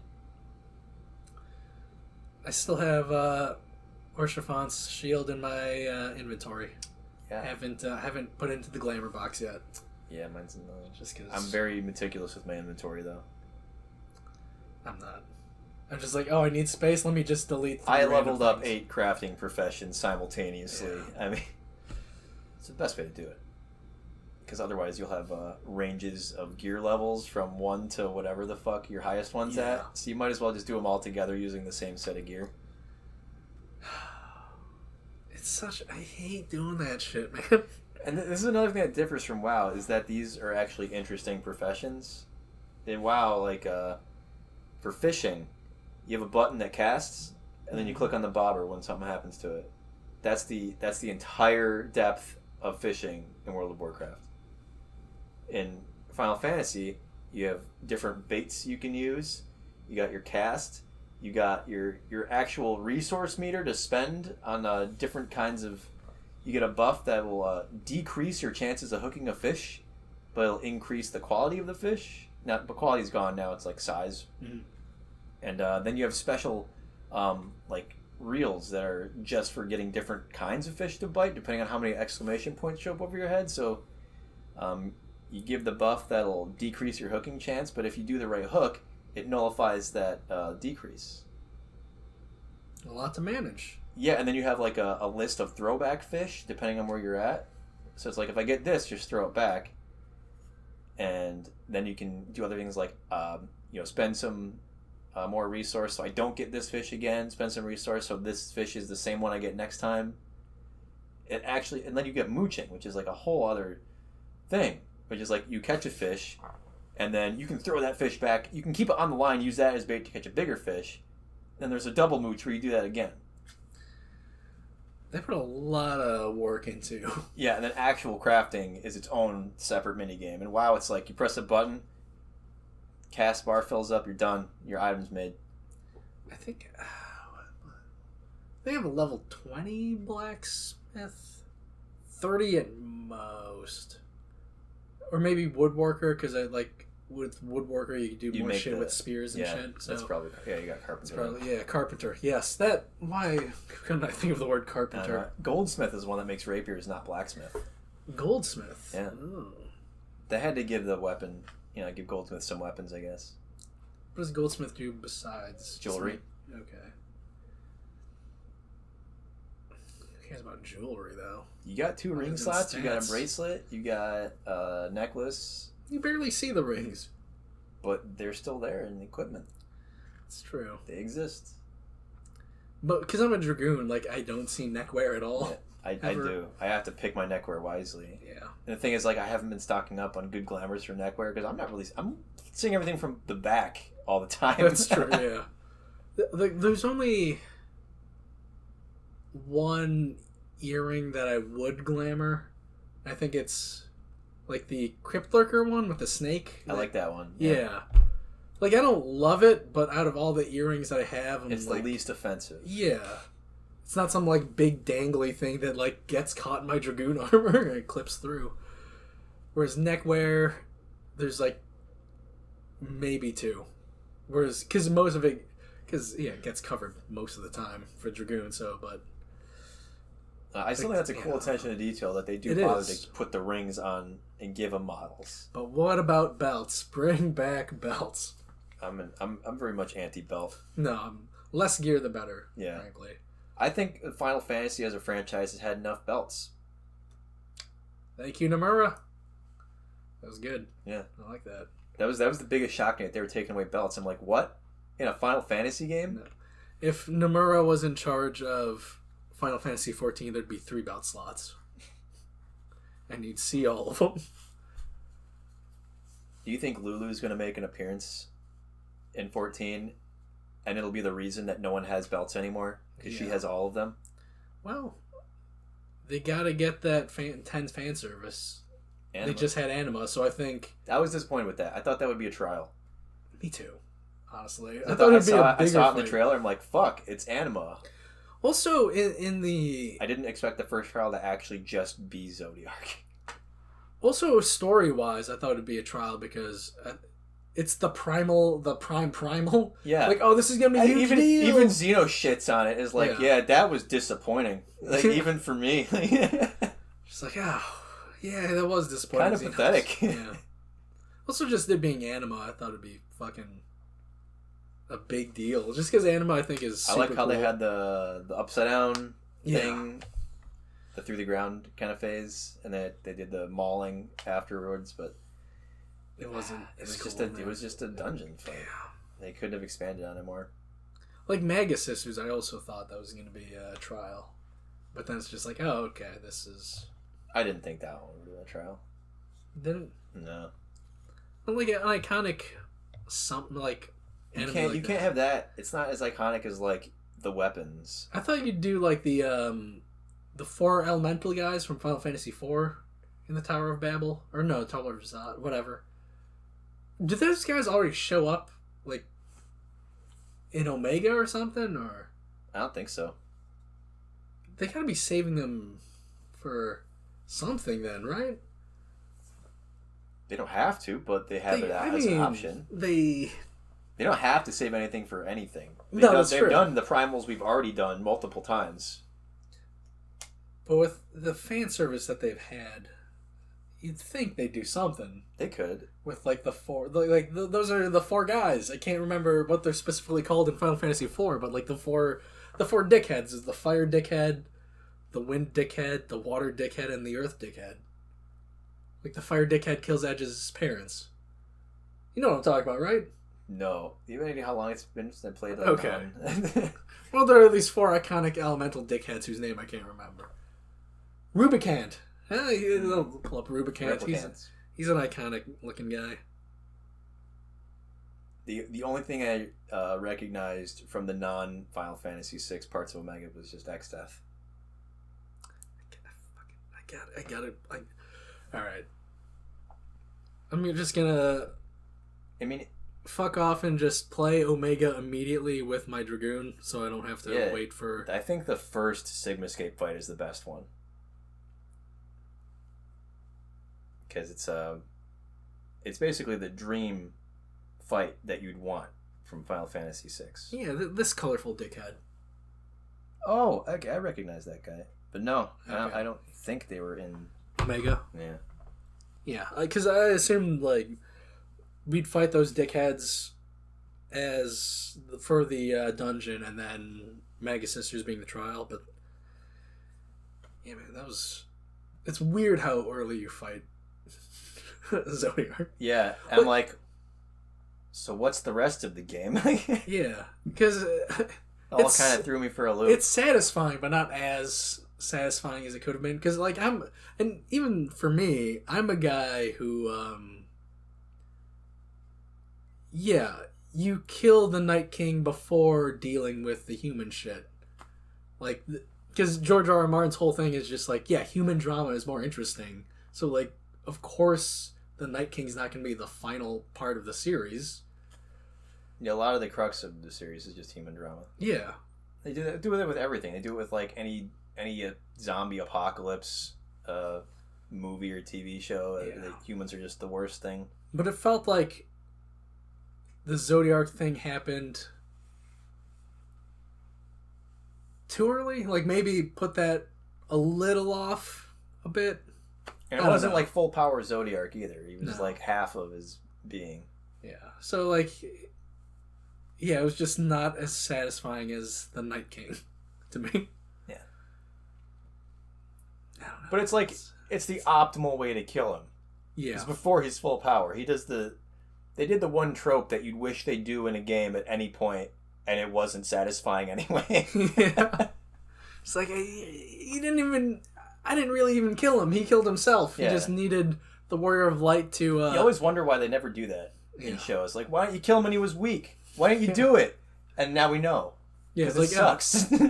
Part of his power is still sealed. Jump in there and kill him. Yeah. And then just like, oh, well... There's this mechanic that's annoying. And then, like, oh, okay. Like, I get why it happened, but still, it's just... It could have put a little more oomph to it. It's smart writing that turned out to be bad. Yeah. Yeah. Before Endwalker, if, like, future me would have said, like, the first two trials you're going to do are Zodiac and Hydaelyn, I'd have been like, really? Yeah. Like, Zodiac first. All right, like, I assumed, like... gonna fight Hydaelyn at some point for some reason. And that fight was cool as shit. Yeah. But then, like, I just wish he was cooler. Because that build up. Because, like, I again, 10 years, man. 10-year storyline of just... I wish... Here's what I wish. I wish Fandaniel wasn't involved at all for that. Yeah. Get Fandaniel out, and then you fight really annoying. It's like, hey, I've killed all the unsundered Asians. Yeah. And it's like, what's this? Just another fucking Asian? Dickhead Asian. Great. And his motives are just, I want me and everyone to die? Yeah. Cool. Fucking cool lame-ass Kefka guy. Kefka sucks. You get to fight Kefka. I know, but I hate Kefka. The mechanic is actually, he lies to you. So you do the opposite of... So he'll telegraph something, and it might be what it actually is, and it might also be the opposite. hate Kefka. But they do have like the big tower of his like ascendance to godhood in the background. It's a cool fight. I think there's a better Final Fantasy VI fight in there, but yeah. Is it against? I'm grasping at straws to remember Final Fantasy VI. Leopold? You guy? No. You guy in 6. Death Gaze? Doom Gaze? No. Atma Weapon? No.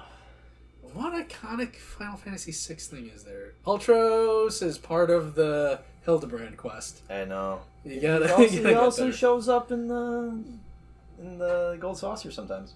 Does he? He just hangs out. Yeah, if you do the do you do the events ever in Gold Saucer? I haven't done a single Gold Saucer. Okay, well there's an event called Air Force One. Every 20 minutes there's like an event, and you get MGP from it.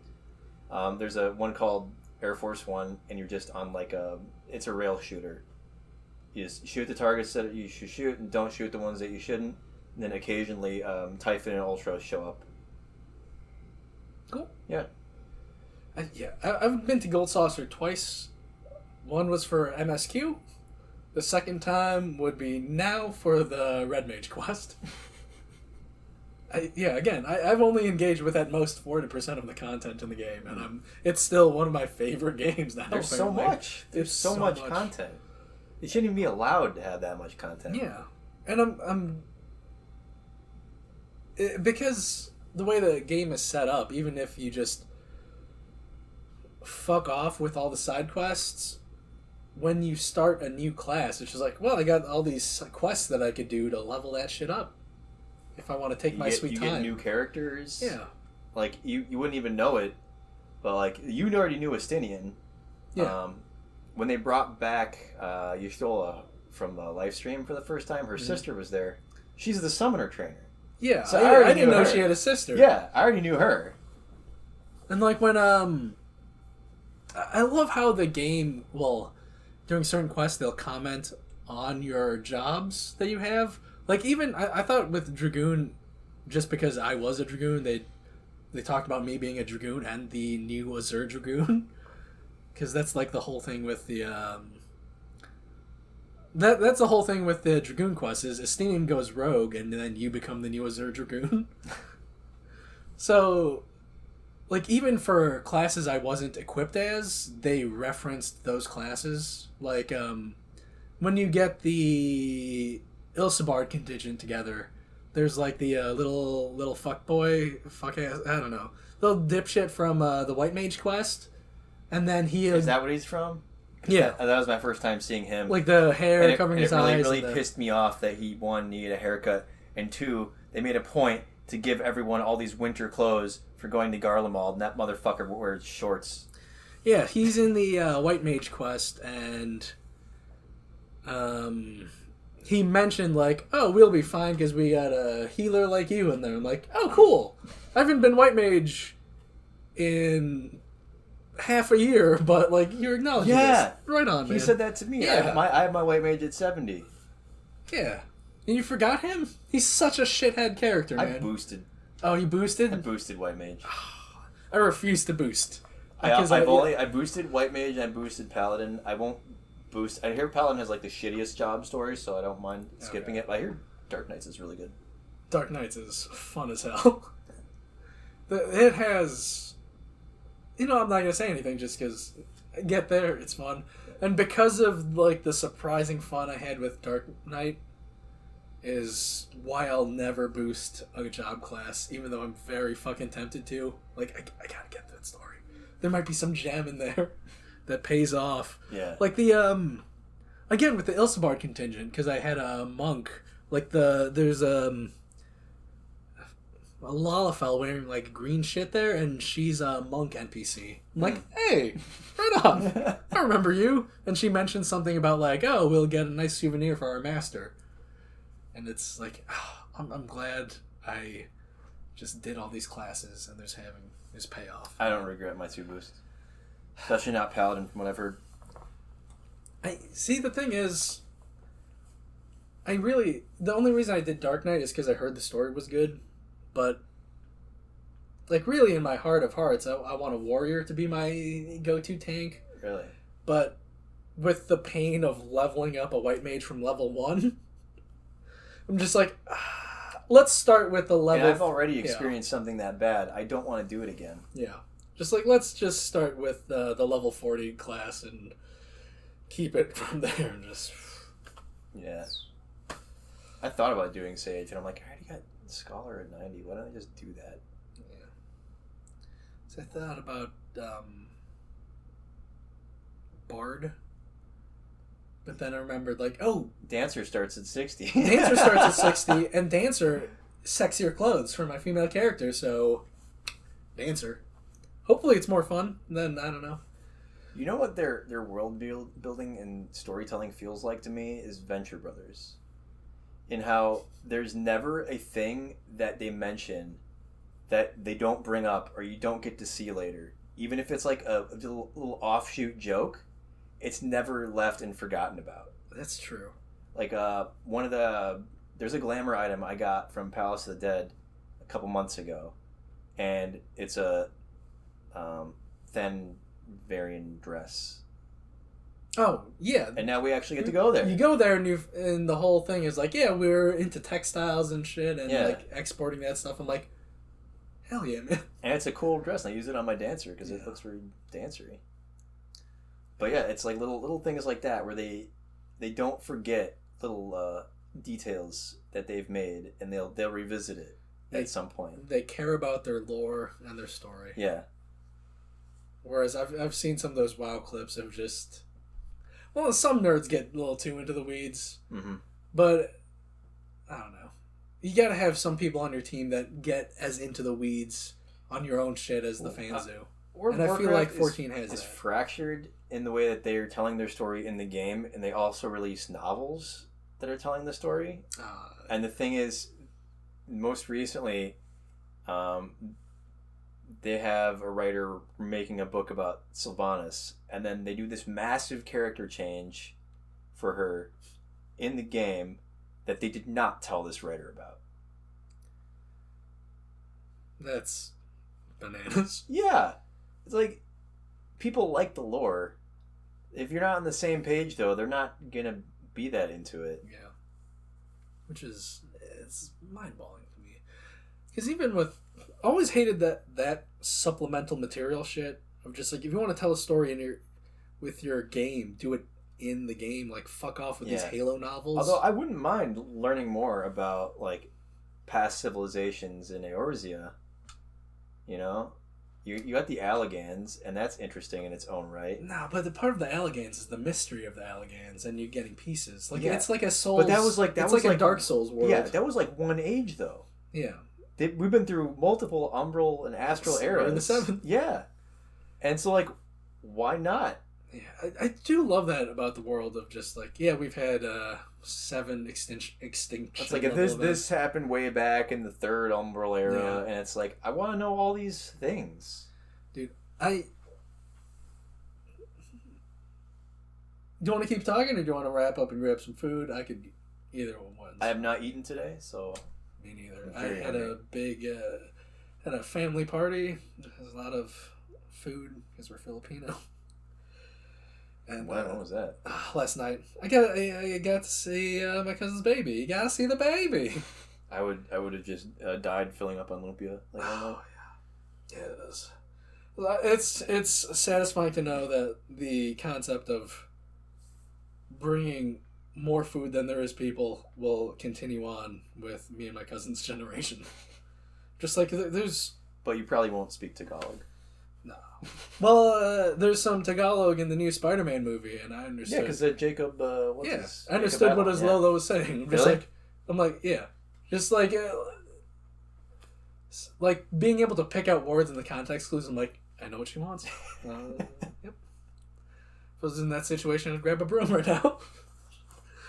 But, yeah, let's wrap up with what do you want to see in the future of Final Fantasy XIV? Well, they've already kind of set it up. I want to see more of Eorzea. Yeah. The southern continent. More of not only just all of Eorzea present, but Eorzea past. Well, maybe we'll find out who the 12 are, like Emmett Selk teased. Mm-hmm. They've always been doing that. We do not know the true identity of the 12. Here's why... And you find out that... Yeah, this is in the Coils raid, but you find out that Louis Suave never actually, like, summoned the 12. I don't think. He became a primal. Yes, I knew that. And there's a really weird thing, because if you watch that cutscene where it happens, you see Ardbert's axe on the battlefield. Well, that's just because... I don't think it's Ardbert, though. It's the same axe. Yeah, but that's just like the I think it's also like the default axe they give to warriors. Yeah. But it was just really weird to see that. No, having already experienced Shadowbringers and everything. That's just because the default... Well, the cutscene model is fucking Ardbert. For the trailers. So I think it's just... I think that's just the warrior, a generic warrior of light axe standard. Yeah, because Ardbert didn't get here until he teamed up with the Ascians at the end of Heavensward. Yeah, where they're on the moon, chilling on the moon, and it makes sense because fucking Zodiark is there. It all comes together. Those mad geniuses. It's not mad geniuses. It's solving a maze from starting at the end. Yeah. You make your ending and you write backwards. Yeah. Part of why Ishtola... This solidified me for Ishtola being my waifu. Is Ishtola, when she talks about what she wants to do, like when this is wrapped up, lined up with what I want to do. Visit the other shards, man. Let's go to other worlds. I do want to see that. Let's... I want to see what happened in that 13th. Yeah, there's... The one that got destroyed by the darkness. Yeah. Well, I think they're just dead because when they get rejoined, the shards just completely get destroyed. But there's like 5 other worlds, right?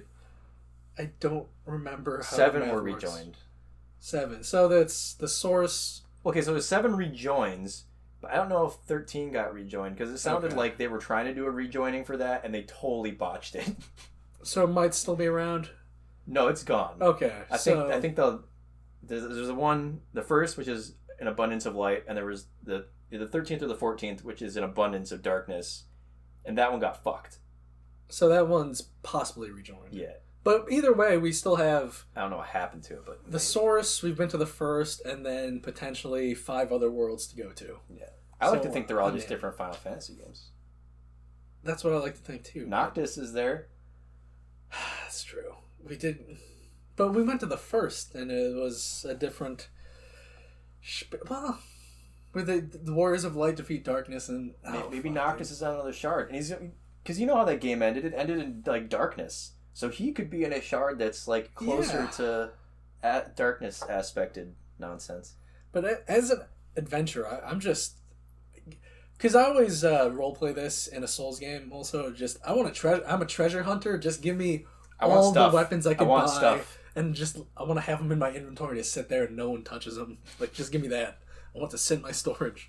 Just like a weird little hoarder. Because, like, I've got those collector tendencies. But I'm like, if I could just do it digitally. That's a big MMO thing. Like, I sold, like, most of my physical media. And just like, all right, let's get digital backups. And I just have external hard drives, all that shit. Just let me... That's the way to go. I just don't like keeping space. Yeah, exactly. Just let me hoard my things digitally, and that's what I want to do in Final Fantasy XIV. I got my few collector's editions and whatnot. Dude, I sold most of mine. Damn. Just because... Well, the thing is, I sold most of them... I sell most of them, like, 6 months after I get them, because, like, I have this big-ass, like, Rising Revengeance, like, half-sword thing that lightnings up. What the fuck am I doing with that? Yeah. So, like, the only collector's editions I have left are Marvel's Spider-Man, just because I love Spider-Man, and Sekiro, the statue. I wish you got that. And then I pre-ordered Elden Ring, the collector's edition. I couldn't get it. I'm pretty mad about that. If you do want to sell it in 6 months. The thing is, that is... I have gotten every single collector's edition of every Souls game, and then realized, like, what the fuck am I doing with the statue, and sold it. But I think this statue I'll actually keep, maybe. All right. Just because I'm very particular about my statues, because the 3 statue, I love the character of it because it was the final boss. So you didn't get Soul the of other Sinners. one. You didn't get the Yorm one. No, I didn't get the Yorm one. That was like an extra fucking That's like $50 or $500. $100. Yeah, something crazy. but I like the figure was cool. The pose sucked though. It was like in a. I know I have it. Okay, yeah, the pose sucks, and also the weapons he's holding sucks. Those just scimitars. Yeah. So I sold that. They weren't even on fire. I know. What the fuck's up with that? I know. This one I hope I keep. But the thing is, like... I'm rooting against you. Because like I said, I'll buy it. The thing is, even with collector's editions, with that hoarding, I still keep them in the box and just have those in other boxes. Boxes and boxes, man. I don't even see them. Yeah. No. No. That's why I sold most of them. It's just, like, most of my physical media, just like with my comic books, I'm like, well, I have backups. I'm already on my computer, so I'll just read them here. The only comic books I've kept are my original Carnage trilogy. The first issues of Carnage. I hate symbiotes, man. They're at least over 100 each of those things now. Are they in good condition? They've been bagged and boarded since I bought them for like a couple bucks. But then you gotta go through the extra step of getting them graded, and then... Yeah. Which seems try-hardy to me. Like, how much money do I have to spend just to make the money? Yeah. Like, I know, like, Magic the Gathering has exploded. Yeah, I was gonna say, I might want to look through that box. That's a pretty... Yeah, there's just a bunch of Pokemon cards. And... Oh, and there... Oh, that's yeah, well, that's there are some... That's a lucrative set. Actually, I have no idea where those cards are. I use that Magic box for my Yu-Gi-Oh deck. So maybe if I have those cards still in okay condition. Yeah, those are. You know why though, right? Here's the thing, though. It's people jumping off of crypto, buying up a lot of old Magic cards that are on the reserve list. I did in my last big culling of my physical media, I may have thrown those cards in the recycling bin. Ooh. Yeah. That's a shame. Yeah. Yeah. Just... I'm not going to tell you how much they were. That's well, I don't... Because it was in a box... They may have been, like, in a box that had a bunch of old, like, sports trading cards, and I was just like, I don't care. I have at least $4,000 worth of reserve list cards. Oh, my God. Yeah. But are they graded well? Are they 9.8s? Not all of them. How are the cornering? How's the edges? Some of them look like they were eaten by dogs, but others are good. But it's not to say they're not worthless. They're never going to get printed again is the thing. Yeah. It's true. There'll be a buyer for that stuff. Yep. He doesn't want to pay full price for a good one. Yeah. I got this one that looks like it's whiteboarded because the edges are so fucked up. Yeah. I like the kind of guy who just... This is... we're trying to wrap up what we want from 14. I just want to adventure. Just give me cool gear and cool, neat little stories. I don't care if it's about world-saving shit. I never... I like that. They're like good the at making... Song. Yeah, the whole Dragon Dragon Song Song War was great. It's not about saving They're the good world. at making a really big deal about like a singular issue. Yeah. And uncovering something, a real truth along with it. And so I don't even know what's out there in these other continents, but I'm really interested to see what it is. Yeah, and this creative team has our full faith with just based on precedent of how well they've done. They got me for the next expansion. Yeah. I might just let my 30 days run out and then won't touch it until the next patch comes, but you know what? I'll never not have it installed. Is the thing. It's a good thing to jump into. I know. If you're bored. I feel like leveling up another job. I bought... You're a Tales of Symphonia guy, right? I do remember I stayed up an entire 24 hours straight playing it on a weekend. So I finally popped my Tales cherry with Tales of Arise. I started playing that, and then something else came out, and I guess I wasn't loving enough to come back to it. And I keep telling myself, like, okay, I'm going to play Tales of Arise before Endwalker comes out, and then Halo's free to play. You know when you do it, you're going to have to start all over, right? No, I don't care. Well, it's a Tales game. The characters are paper thin, and just, like, alright, okay, I remember these guys are these archetypes, cool. Let's just get on that again. So before Endwalker came out, I thought I'll finally finish Tales of Arise, and then, like, okay, I'll finish main story quest, and then January is my backlog month. I'll finally beat Tales of Arise then, but, like, maybe I'll just play 14 still. I gotta get my guys to at least 80 to get the Shadowbringers role quests. But yeah, Final Fantasy XIV. I just want more glamours. Yeah. That's all I care about. Give us more drip. I want cool glamours. And this will keep being my favorite numbered Final Fantasy game. Let's eat. Yeah, that's my stomach.